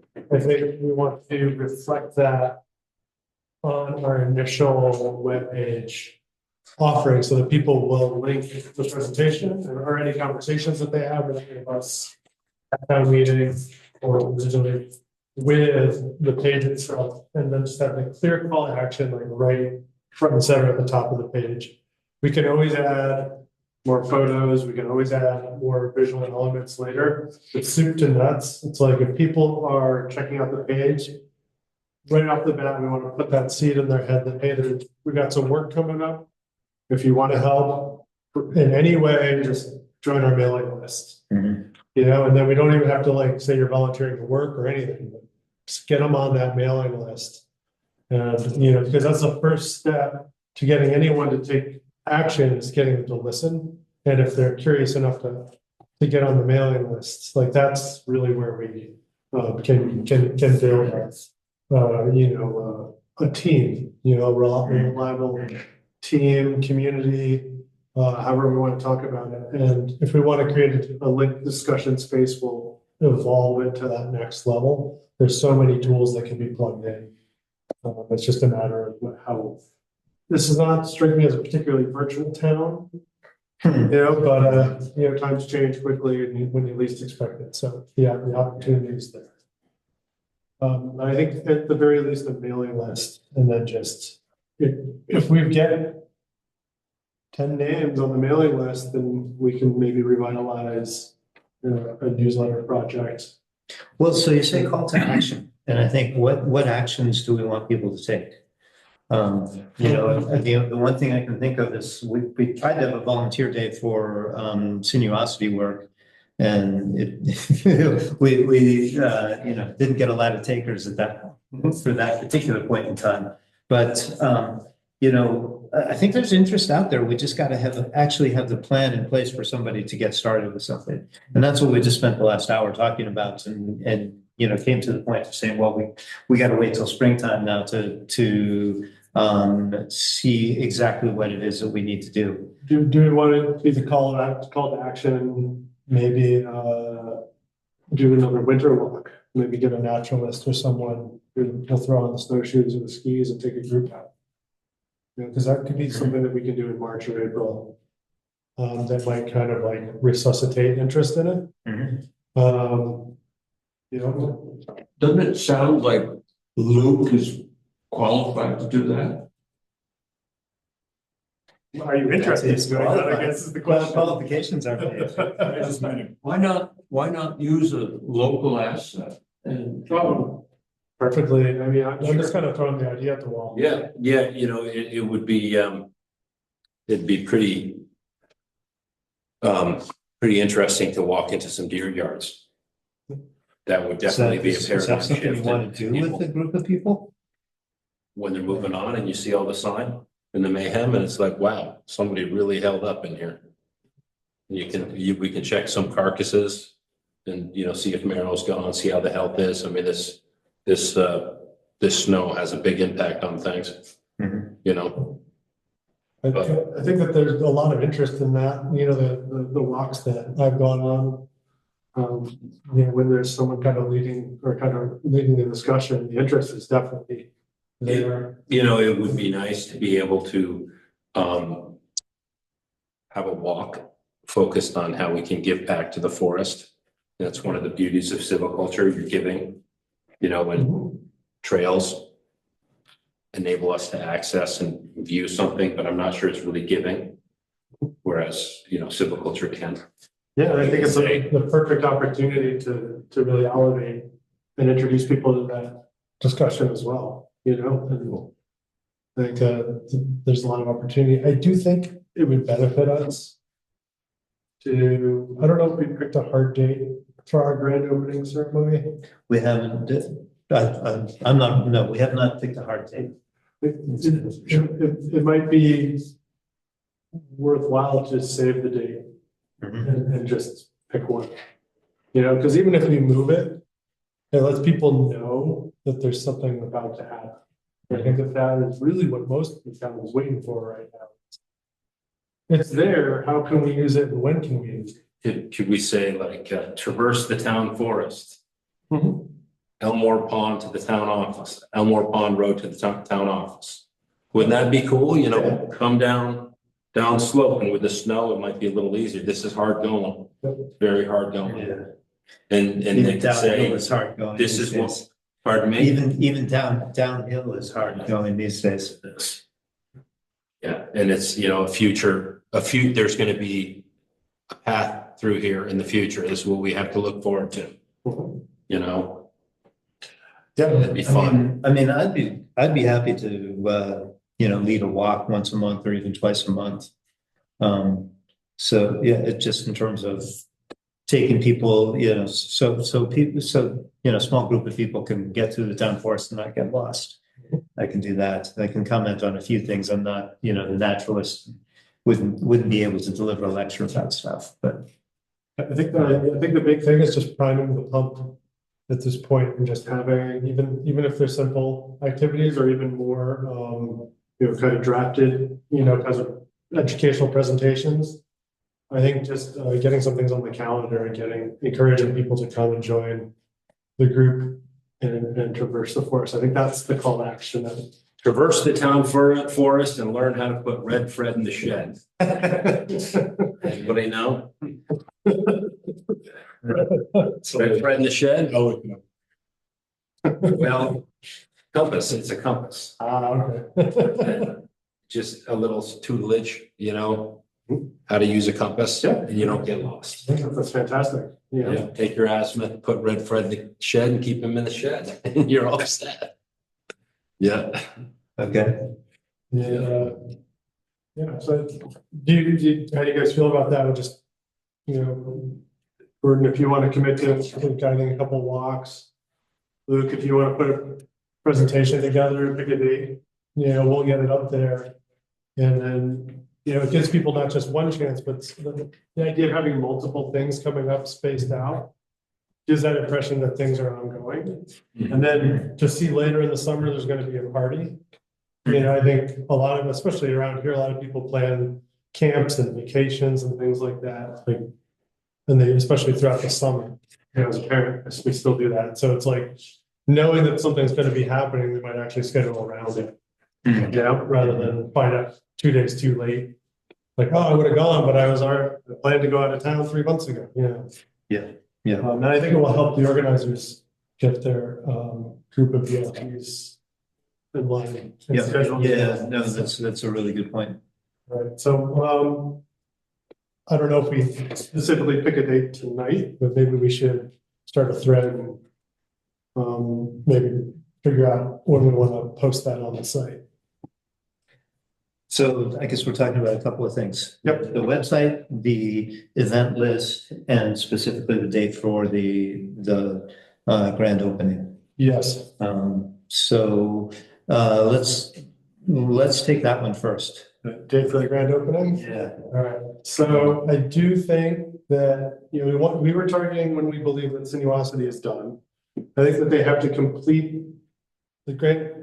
I think they have till August 1st, but Yeah, I think August 1st was, then we had talked like mid-August, because we wanted to do it Because we don't want to get too close to town barbecue, right? Because then you're overlapping energies. September, or, make it concurrent with town barbecue. I don't know. Yeah, I mean, I don't have any strong reservation or preference one way or the other. I just don't. For me, I think it will stand out more if it's an independent event in terms of if we're going to bring a media presence in. And again, you guys know the town better than I do in terms of getting the crowd to move dynamics. There's an entry right there, right, by the town office into the. Basically, yeah. Yeah, I mean, you can go across the rail trail and pass no trespassing sign up the road. Yeah, Yeah, I mean, essentially. I would do it before and then also offer that. Yeah. So walk off your burger or something like that. A group of us are getting ready to go. Okay. Oh, yeah. So then you get to, Yeah, I guess you could probably do it either way. I would say, let's find out when town barbecue is. And then let's pick a date that is a town barbecue, and then I guess maybe touch base with the town and kind of get their flow. There's a couple different ways we can work it. One, it gives us an opportunity to bring like kind of a first pass of people through, especially with new bike trails, things like that. People might want to just go and bike, but also it's like we could use the town barbecue as kind of a follow-up event to do the media presentation on the grand opening day, and then have a cadre of people ready to take people out into the trails, or maybe, go through the right of way up the Westover Trail as part of that, or before or after the barbecue, And that might be a better use of the time, because then you have two events, and we have people that went once, maybe they'll bring a friend this time. And they're already there anyway. and you can work the bugs out from the first event. Or it's an opportunity to bring them to two different sections. Because the bike trails are really in a different part. And it's not really proximal to the gazebo where the town barbecue is. So I'm just kind of like throwing stuff out there. I'm not deciding necessarily. But it sounds like fall. Fall, yeah. Yeah. I think fall. Well, late September, October, I mean, the weather's iffy no matter what, right? I mean, the last several years, July's been rainy and wet, and it's taken until September for things to actually dry up and be nice. I'm inclined to think we have better chances in September for good weather on the weekend.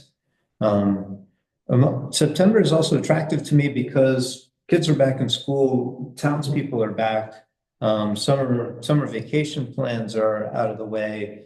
It's a good time for the local community to do something. That's my thought. Still sharing my screen over here. Geez, I'm about to go downhill. Bradley, were there any specific questions that you have for the website that? No, just to have people look at it and say, that's not what we're talking about. Or yeah, that's what we're talking about. We need that kind of feedback. I don't see any problem with it. Okay. Yeah, it's been a long time since I tried to think about a website design. Sure. Well, a lot of it is just like, for example, the slides, you click the buttons, they don't go anywhere because there's nowhere for them to go. One of them is like, it might be like fundraising, do we want to elevate that? Do we want to hold off on that? It's don't worry about the design as much as is it saying the thing you want it to say? How much is it gonna cost? Oh, I don't know. Okay, well, Linda Martin's. Right now it's free. Linda Martin's gonna say, like, why don't you just put it on the town website? It is on the which town. already. It is on the town Oh, website. it is? Okay. Yeah, this is just it's currently sandboxed, which is maybe it's not connected to, it's not public facing. Okay. Because it's kind of a workspace, Mhm. work in progress still. Good. I mean, I'm happy to defer to you as a visual communications expert to. It was just an associate's. Okay. I got my bachelor's. You're still a few steps ahead of me. Sure. We can help with some content. There's stuff we can pull from the stewardship plan. I saw There's- that. And there's then some that's another stuff- thing where it's like, what if this was a web Yeah, site, where people could easily navigate? There's so much content, yeah, that's a heavier lift than you're talking about cost, like, hey, let's make that stewardship plan into a website. it doesn't need to be a whole website. It's Right, just, what a website needs to, I think, needs to have some stuff to keep people's interest and should be informative, should be worth their time to be there, Mhm. right? So the events, event list is, Yeah, the sign up lists. I did go into the stewardship plan, grabbed a little snippet here, slip it there, there's a lot of Lorem Ipsum text on there. So Yeah. there's again, it's just a kind of like, do you like what you say? Okay, now we'll iterate. I got no problems with it. Yeah. Anybody else feedback on what we saw? That's great to see. Looks good. It's a good start. Yeah, it's just a little momentum, Yeah. Keep going. Okay. Oh, well, Tell us what you need from us to make it an awesome website. okay, I can do that in email and stuff. Just to, fill in the gaps and things like that. And like I said, it's not print, so it's malleable. So it's like if it's not, no, we're not doing iNatural, let's take it off there. It's gone, replace it with something else. The question that was poster for town meeting, is that something you wanted me to work on with Roger? Or? I think, Yes, please. okay.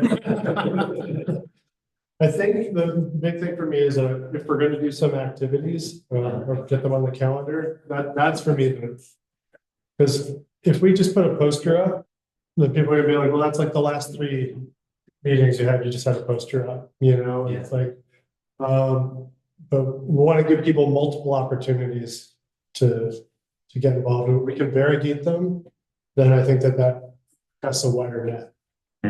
So I think Luke's ideas are great and necessary and link right into a potential future for the town forest. And I think people want to be part of that discussion.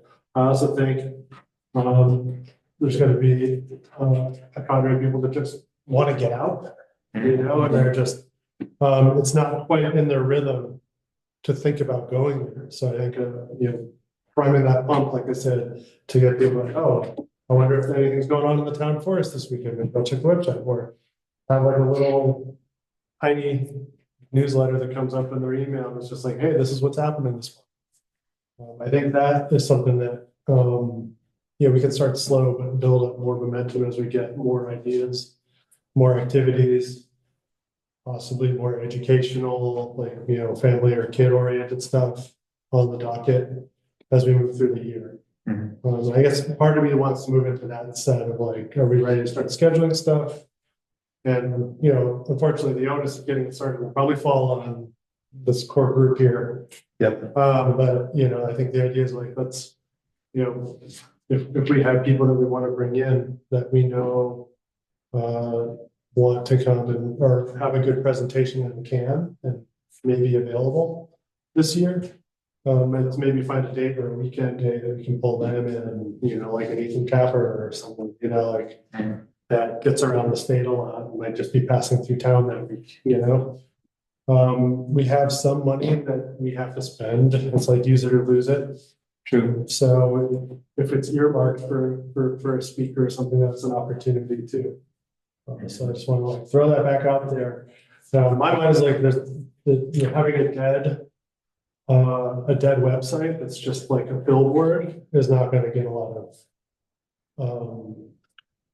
it's not going to get a lot of people coming back to it. Yeah, not a lot of engagement. So I just want to make sure that we're putting something up there that we can ping people on as much as they want to be pinged to get them moving through the space. And I'll stop. No, it's great. Did that little pollinator pilot project go anywhere for the field? No. Nothing that I'm aware of.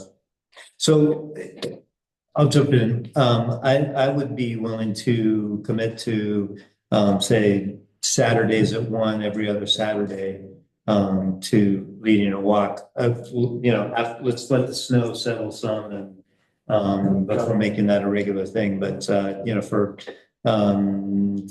3 or 4 times in a row, like just kind of keeping something going. So I'm happy to do something like that. I would also be very supportive of anybody who wants to grab the ball and run with it to to just coordinate events. Other people that want to come and lead a walk. Kate, I think you organized with the tracker person who was, 2 years ago. Oh, right. Sue Yeah. Morris? Yeah, the snowshoe walk. Oh, Sue's Yeah. great. Yeah, like anything like that, I would say, blanket permission to organize it. From my perspective, I mean, I'm speaking personally here, not as, It is a community force. this is the voice of the, but I would think, somebody wants to do something, the forest committee, should stand behind them and let them go, make it happen. So we'll start compiling a calendar for our upcoming events. Yep. And then I'll commit to being the agitator and bringing it up every single meeting. He's got ideas. Let's go. Yeah, this is Foxpaw School. There's this guy in Hardwick that teaches like outdoor skills kind of stuff and naturalism stuff, but he's got a long, extended program. It's like I think one of them might even be like a 2-year program. I had a brief exchange with him, very interested in doing anything on the town forest. Oh, it sounds neat, but it didn't grow into him leading an event. I think there's probably more people like that we could talk to, but each one of them seems to take several cycles of communication and to get the interest going. And I know Gabe is the representative for the coverts operation. They've got a rotating cast of regulars that might want to drop in for a session. They're always looking for people to participate in their efforts, and they're big. There's a lot of the same faces. Yeah. Yeah, Lucian's involved. All right. Yeah. So I don't want to necessarily just run around in circles here, but I'll do a follow-up email, I guess, and see if I can start collecting dates. That people want to kind of pencil in. I was like, even if it changes, like say you want to pick a date in April and we want to change it later. Yeah. I just want like at least like two or three Exactly. solid upcoming events. And then an idea of when we're likely going to have our grand opening party. And if we're looking more towards September, I want to follow up that discussion, maybe talk, like I said, with Linda or Belinda or whoever's around the office tomorrow and see what their thoughts are on that operationally, if that makes sense. Or their preference for having separate events or not. Let's see if there's just some operational thing we're not aware of that might be an issue. Okay. I mean, I'm comfortable, and I'll put the proposal off for the group to essentially delegate the date selection to you. Okay. And coordinate it with the town office and go ahead and tell us what date is going to make most sense in the September, October timeframe. And that'll, if we all like it, I'll send the thread out to Kate as well. And then her gears start grinding in terms of filling out the guest list. Yeah. Got it. Thank you. I do think, after the first day of school is probably yeah. Other than that. It makes a lot of sense because we know everyone's in town Yeah. and we want families to be there. So Yeah. that makes sense. September. Right. We do have Matt Deeryard, just a wee bit. What's Below up? the pond. I didn't hear you. I'm sorry. We do have Matt Deeryard, just a wee bit, between the pond and Elmore Pond Road. That's mapped Deeryard. Huh. That block was mapped, I believe this was in 82. This is a legit yard right here. Yeah. interesting. Yeah, so I'd be happy to take people out and show them those attributes Right? and what to look for. It can be a pretty cool experience. So that's not us. Nope, but this is just a wee bit. I'll include you on the thread loop, let you think about what weekend makes sense for you. So I know you got jobs going on. Yeah. So. Cool. Yeah, and like what makes it deer yard is this juxtaposition to other habitat variables, mixed browse, dropping places, stuff like that. And it's cool because you can really, okay, that is, you can get up and close and personal to it. I mean, you just see the manure everywhere. And then, you can see the kills. I mean, that's part of nature. We kill things every day. We eat food. Okay, yeah, so it can, I kill a lot of mice for some. yeah. So just there's a lot of cool stuff, you can see in this firsthand. Yeah. And it's a pretty fleeting window there, When do you think might be an ideal time to head up there in your own mind? Well, end of March. Okay, maybe just about further, because then it gives a chance to, like I said, at town meeting, kind of throw it up there. Sure. And it's not so way back that kids couldn't come. Well, if you go to the Kids part can on, come wherever. yeah, if you're looking at that part, east side of the, Elmer Brook Road. Right there, that's us.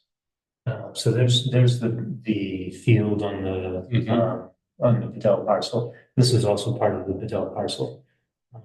Oh yeah, that makes sense, because I saw deer crossing there when you and not Roger or right there, you and Jack, yep, you and Jack. So I went up there and some deer, you guys chased some deer down, and they sat in the road and they were acting all yardy. And then they crossed up and they went up in that, and I'm like, that's interesting. Okay. Yeah. Yeah. So And that makes sense. 2 years ago, we had a nature walk started at the school and was out in here, and there was all sorts of deer beds and stuff. I was surprised by how much deer activity was out there. Nice. Awesome. So yeah, so there you go. And then also, with this snowpack, there's going to be a lot of subnivean activity happening. I mean, it's happening down there. It's like its own little community. So there's, nests and burrows and, caches galore. And you can see that first thing. It kind of disappears, later, but, we could tap into that some of that too. nature walk in March, Yeah. late March. And then, we're going to have an aggregation of fauna around seeps, because that's where our first aquatics come. You need that roughage. So everything's going there. The herbivores and omnivores are going there, and then the carnivores are going and perching those guys. So there's a lot going on around those seeps and vernal pools. Okay. Yeah. So you got some stuff To do some follow-ups. Yep. Yeah. Yeah. And I'm gonna have to look at the recording and revisit this conversation before I get the notes out too. So again, from the committee perspective, if you've got time and inspiration to schedule stuff in addition to what you guys are talking about with Luke, I'd say go for it. Right, I think Forgiveness my information. next step is I'm gonna talk to Gabe. Mhm. Cause I know he's more of he's a rep for the covert, so I'll talk to him and get. Or Lisa, both of them are pretty well connected in that loop of a lot of familiar faces of people who do speaking around the state. See if we can find someone who's passing through town sometime in the spring or summer, it'd be great. Yeah. And to start, I said, we don't need a dense schedule, but I do think we need a regular roster of events that are happening, kind of like when you post content on YouTube or something. If you start that process, you want to make sure that you're posting something on time and regularly, because that's what drives interest, is it becomes part of their rhythm. And then, they know what to check back. They know that, oh, there's a nature walk twice a month. There's a presentation once a month or, twice a season. You know, I mean, it'd be nice if we had a regular, say, Saturday afternoon, just, there was always going to be a walk, meet here and we're heading out. I would be willing to commit to every other week, but for a weekend and, and then if the weather's really terrible, we cancel it or whatever, do something else, so I could commit to every other week. okay. If there's somebody else who wants to do the off weeks or something like that, that'd be. Yeah, I say we'll schedule it in, to as much or as little as you want. Your schedule is your own, and I don't want to, it's all volunteer time, so I don't want to overcommit anyone, especially as we're doing a lot of back office stuff as well. Yeah. Walking in the woods on the weekend is. It's an easy sell for you guys. Yeah. All right, let me kind of compile all of this, and I'll start a new thread, focused on timeline.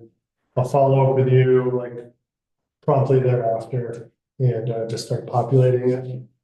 And I think for the poster, a lot of it is just going to be like a lot of the same. It's going to be probably the most recent map. And then probably some elements to try to get people to organize. But one other thing, Valerie, that we had talked about,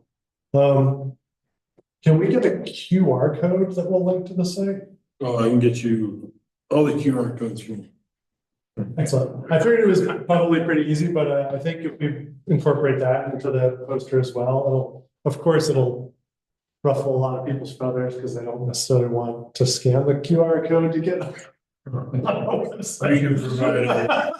Sure. But I think we do want to place it at the entry points to encourage people to, as they enter or leave. High speed. To just, if you want to know what's coming up, or if you had a good time, or maybe you're walking through your dog through the woods and a group is like wrapping up. It's a good time to be like, oh, well, just, this is the kiosk has the calendar, but if you want to just zip it up on your phone real quick, it doesn't hit every age group or every demographic, I should say more correctly. But a lot of these Gen Z and Gen Alpha kids just live in their phone all the time. That's what they want, even when they're outside. Just saying, make it easy as possible. Is there going to be opportunity to highlight your work, your stewardship work that you said you were going to do, Jim? Were you going to do some stewardship work on the town forest, some management or something? Right. Yeah, that would be awesome if you did something and then it could be. Well, that's, yeah. Jack wanted a letter, okay? Yeah. And I wrote this today, so Jack hasn't got the letter yet. Okay. So I copied the stewardship committee and I gave a copy to the board, but the next meeting we'll read it. Okay. That's one. Okay. That's a start. Cool. Well, if you were out there doing some TSI or some little, harvesting or whatever, it'd be awesome to open that up and be able to, talk to people about it. Yeah. Well, this little project here, I think it would get some interest. Cool. We're going to bring in some other organizations like Women in the Woods and Sure. Women in the Woods and Yeah. Vermont Coverts and things like this. We'll bring in some other folks. Yep. And let them, interact with our group and the town residents. Sure. We'll have a good time. And possibly look and see what events are being planned along the rail trail and see if we can plug in to some of those throughout the season. So Prosper's got a trail committee that's pretty active in doing stuff. It'd be good to connect with them. The Hardwick Town Forest and Hardwick Trails, the bike shop in Hardwick, I think, has been grooming the trails for fat biking in the winter. There's activity out there. Connecting with them. Yeah, they're all recipients of ORAC. Yeah. Both towns. Yeah. That trail that we walked where they marked it that goes along the eastern boundary, it goes all the way up to the top of the Bedell's property there. That would be a very potential trail that could be groomed in the winter. For cross country. Eastern boundary. Oh, yeah. Yep, That would be, that would be very cool. it'll be easy. Yep. Yeah, well, Sinuatsu will get the trail built this year and then we can figure that out. Heck, some towns are like getting funds for a shed with a snowmobile and a groomer. No, Hardwick did. Through Borac. I Well, think we should get a shed and a groomer and a snow machine to go and groom a trail. Right? Then people can come and park their car and they can go cross-country skiing and they don't have to pay.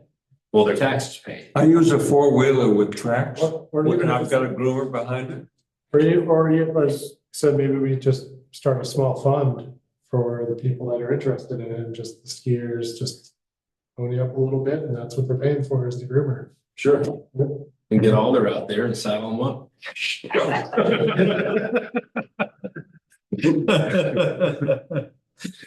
We're running a little bit late. I'm loving this part of the conversation. Yeah. All right. Yeah, this is the, Oh, I had one other question go ahead. related to logos. Mhm.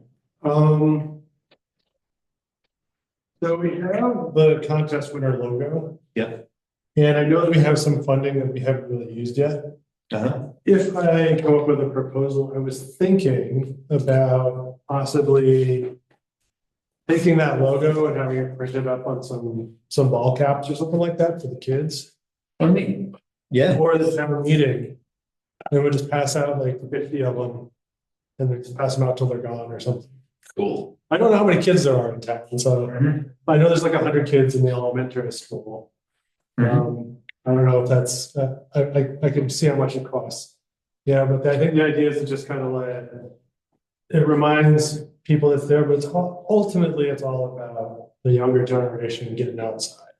And we want to pay what's due in terms of like honoring our commitment to the contest winner, which we haven't done yet. And I think that, and I know that she still goes to the school, so just having that out there and having her friends wear a hat, seeing that happen, I think it'll create some sparks, and I think that's what we might be looking for. If you guys are open to that, I'll cost it out and see and write up a proposal. I don't think it'll be more than a couple $100. I'd love to see a proposal. Okay. 100%. And that at least is one part of like, how can we use that logo? And I think to bring the kids in is the adequate place to start. Yeah, so I think, I'd like to see a focused conversation on, the question of color palettes and branding and that kind of stuff. I think it does deserve some attention. Okay. I think that, talking about it in the big general meeting is hard to do because it's an intricate topic and, interest of time. Bradley, are you a right person to offer guidance and help us think through the use cases and what things we would need to consider about when, we've got two logos. I think keeping both of them is an option. I think we need an idea, a proposal, a vision of it that we can talk about quickly, that, in a contained fashion in a meeting like this, and get everybody to offer feedback and say, yes, go for it. But we need to bring in something that's already pretty mature, pretty well developed. Is that something you want to be part of? Yeah, we do that. Okay. Yeah, I can tell you logo stories ad nauseam. Okay. I mean, I'm happy to be involved in the conversations. My time is limited. But if you can get something going I and think as a launch pad, we have the city template that we're working in right now. We have a couple other deliverables that we want to kind of gel. And then I think when we get to the point a little bit closer to when we are ready to start printing signs, which is still several months away. I think by then, having a more unified look of what we want our signage to be, will start coming together a little bit more. But I think for our purposes, in terms of getting a poster on the website together. I don't know if we really have to elevate color palette selection or anything like that at this point. If it fits in naturally, we'll just do it. Yeah, Yeah. let's look at it first. I wonder if you could mirror off the school's color stuff, The the, gold and black there. yeah, I mean, it's familiar to the children. It's, gives a nice feeling. I think You're part of it familiar is we with it. also want it to be distinct from the school, so that when they know where the property kind of begins and ends, maybe. Might be helpful. That was always one of Dennis's concerns, is the trail kind of leads right up to the back of the schoolyard. Okay. And he's kind of muttered a couple things everyone, I think his concerns are not unfounded, they're probably uncommon, but not unfounded. Okay. In terms of like the random person walking up the trail or someone not so random walking up the trail and creating an issue, so Yeah. he's always had some concerns about that. I don't want to like. Good. What I'd like to Put my see- school board hat on for a minute. What I'd like to see is someday that the kids in that school will tell their parents that this is our forest. That is, I think that's That's what I want to see. all of us, All right, sorry, you were doing the wrap up, but I just wanted to. Okay, no, that's cool. I'm I'm already here. I don't care if we go low. If you folks want sign material, I was serious about the flitches. I like his signs. I have a pile of them and I've got cedar flitches for my siding still. Cool, hang on to it. So, I would say if you have them available, hold on to them for a minute. well, I We'd have have to go to, and buy them. we'd have to get a crew together to, Yeah. we need to figure out how many we need and then get a crew together. That would be a good call. So if you guys decide you're gonna do. But that's an all ages signs, thing as well. You could get the school involved. Yeah, that's an all ages thing. So, very much. Yeah. Painting. For the event that I work Okay. at, we do sign painting events, right to the farm, paint sign. I mean, Probably do if there's motivation to get something Yeah, happening, it's quicker than a I want to get out of the way and let it happen. That's the main thing. And you know what an organic lead in would be? To get the kids together, either at the school or a school adjacent space, paint some signs, and then build a sign hanging team in that conversation, and bring the kids out in the woods and hang those signs up. Yeah. And that builds ownership, interest, and that might be an organic. Yeah, you can put me on that list. You need a cut schedule. I will mill up stuff for you. I'm serious. I have piles of logs, endless supply. And I have a sawmill. I'll mill you up some really nice big cedar pieces or, that'd be great. I'd like to see that better more than plastic. That'd be a beautiful kind of like spring project, getting kids psyched up for summer project. Yeah. So what, it's almost like what signs, what can we put up, right? One thing we can put up would be no hunting signs in a no hunting zone, which is, it's this interesting thing. I know people used to hunt in the area. Well, now it's publicly owned property. And so anything within 1,000, I think it's 1,000 feet of a school, maybe it's even more than that, is a no firearms zone. I think it's 1,000 feet. Yeah, so we have to mark some stuff as no hunting. It just needs to be precise on the border. It's the big thing, is making sure it's on the exact. Well, we designated everything north and east of Gates Farm Road as no hunting. So we could change that designation, but that's what we did as a, something simple. I'll touch base with Dennis on that and see if he wants it to be, because he's the one who's kind of like the custodian of the safety of the school, see if he wants it to be like the kind of like stock posting, or if he wants it to be more creative posting. Okay. Yeah. Maybe I mean, it could be a we mix and can- match too. We can talk to Sinuosity and see if they want these kinds of things for trail signage. We're gonna need to name the trails at some point, and so making signs with the names of trails. We've done Again, it all at that place I worked at. I'm happy to get out of the way of somebody who wants to name trails and make We signs. should But make some I don't honorary think, designations. Could be a good way to fundraise. See my name on a sign for sure. That's what we did at the farm. I do think that at the very least we'll need a Bedell on a board trail. Yeah. That's kind of like the hub, and then the trails are supposed to. Rhoda would, I think would that- very much appreciate having her late husband. I think appreciate it's it. necessary to really in some small way, kind of broadcast an appreciation for Yeah. it, because this is a path they didn't have to go down, Mhm. But anyway, let's come back to this. We can come back to that. Yeah. It's like all of a sudden the pot starts stirring and all these ideas come out. No ideas without bodies. Should we try and reconvene before town meeting day and, at least touch base on these things, or maybe a subcommittee, so to speak? Yeah. Let's see, let's look at the calendar real quick. Let's see if there's a date that falls like right in the middle. So town meeting day is Yeah, first Tuesday of the month, right? I gotta get back to March and then September. It's the fourth. So that gives us one. Could be in 2 weeks. So you wanna have a loose commitment to meet on the 27th? We'll touch base next week. Yeah. Then if we want to do it, we'll send the signal to the group, and then we'll get the posting up. Mhm. So I think we just need to do 72 hours notice if we do a special meeting, which is kind of in the normal flow of things. Yeah. All right, I'll earmark the date. 27th doesn't leave any real time to get anything ready for town meeting. In terms, Do you want to meet but, earlier than that? All right, Well, let's that's like 5 days before the meeting. yeah. I will be out of town from the 20th through the 24th. Oh, boy. So Just I could meet either the 19th or the 25th. Doesn't have to be on a Thursday necessarily. It's really just like tying down loose ends, right?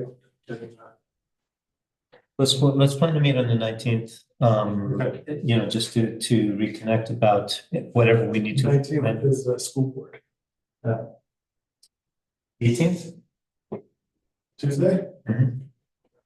You want to do do I just do a Zoom meeting, or does it it has to be a public meeting, but we can just do all Zoom? Because do we need everybody? I wanted to touch base about, Yeah, it's To think we'll call it a subcommittee meeting then, all right. yeah. Do I just touch base? Me, you, Bradley, and anyone else who's interested? Yep. Okay, let's do it that way. As long as there's not a quorum, it doesn't have to be a public meeting, right? Because we can't take any actions. Yeah, and what we're talking about is just confirming that things are going well with website planning. Website posters and all that kind of stuff. Yeah, Okay, so that's not, okay. That was a mouthful, but I think I got the idea. I got it. So the 18th, it's Tuesday. Yeah. Next next week on Tuesday. Yep. I could do it at 6 o'clock. I can't do it earlier because my son is being Later is fine by me too, 7. 7. Okay. Yeah. I've got- Because I don't think it'll be a long meeting. 7. 7. I have to do 7. Okay. This is 7 to 8. Sure. Probably won't even use the whole time. Talk about the logos with, any new ideas that are coming up around the website and just bouncing ideas Pretty around. much all just the assets we discussed and making sure they all gel and look and are consistent. And I'll try to get a proposal for the logo hats that I was pitching and see if it's something we want to pursue by then.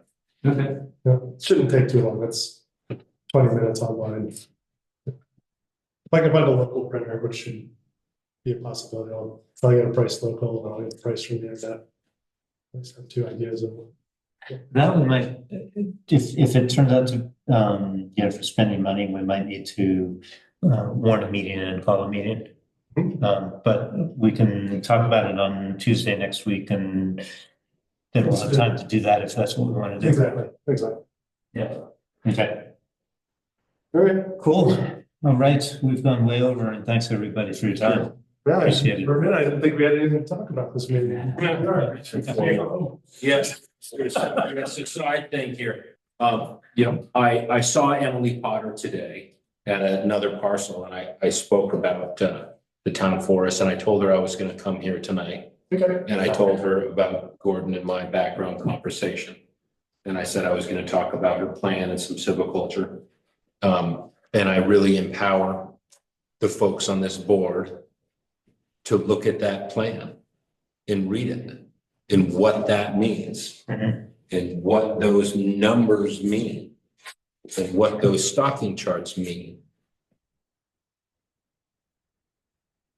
I have to admit, it's like Yeah, I would- reading through it, but then having the conversation following up on that. Yeah. Maybe next month or subsequent month. I can help I think it helps educate. translate it. It's a different language. It's Yeah. like, because it's your everyday. Yep. For me, it's I'll spend twice as long learning how to decipher it after I read it. You know, which I want to learn, but I just don't know what the top of So should we schedule you know, an hour session, an hour and a half session on understanding a forest management plan? Do you want to walk? Yes, I want to take the committee out here. Mhm. And I would love to go out and do some teaching with you. And try to show you Yeah. what that stocking charts mean and how that relates to the forest and how that relates to forest health. And what silvicultural treatments look like and how you do them. And how. Just for the committee, should we advertise it and let other people tag along? I think I would be more effective if I educate the committee and then the committee can educate the public. Okay. We need to know that plan intimately. We need to say, okay, stand 3, you know, we're, you know, 10 square feet over A-line stocking. What does that mean? Mhm. It's an even age forest right now. What does that mean? There's no regeneration or there is regeneration. I think walking through, especially the areas that are most concerning, you know, we might not hit every spot because it's a big Yeah. patch of land. But I do think like in terms of what do we want to turn the camera lens on as we move through 2025 and into the winter of 25, 26. So that we get an idea of and we'll probably have multiple sessions if we can. And work through it, you know, because I think that for us, it's just a matter of I think there's energy to take many of these steps. But I do think I don't want to get bogged down and try to do everything all at once. Totally. Well, we as a community listen to science, right? I gotta go. All right. Science is all good, science. Nice meeting you. Yeah. Good seeing you guys. Yeah. Thanks, Bradley. Cool. Thanks. Yeah, well, I mean, I'll take as much of your time as you would give. Well, yeah, it's empowering. Yeah. And you guys, so some towns do it right and some do it wrong. Okay. We can do it right. I think we need guidance and energy to do it. But Yeah. okay, so We're calling the ball. Sing on. Well, yeah, so to do that, you got to feel appreciated and you got to feel valued, right?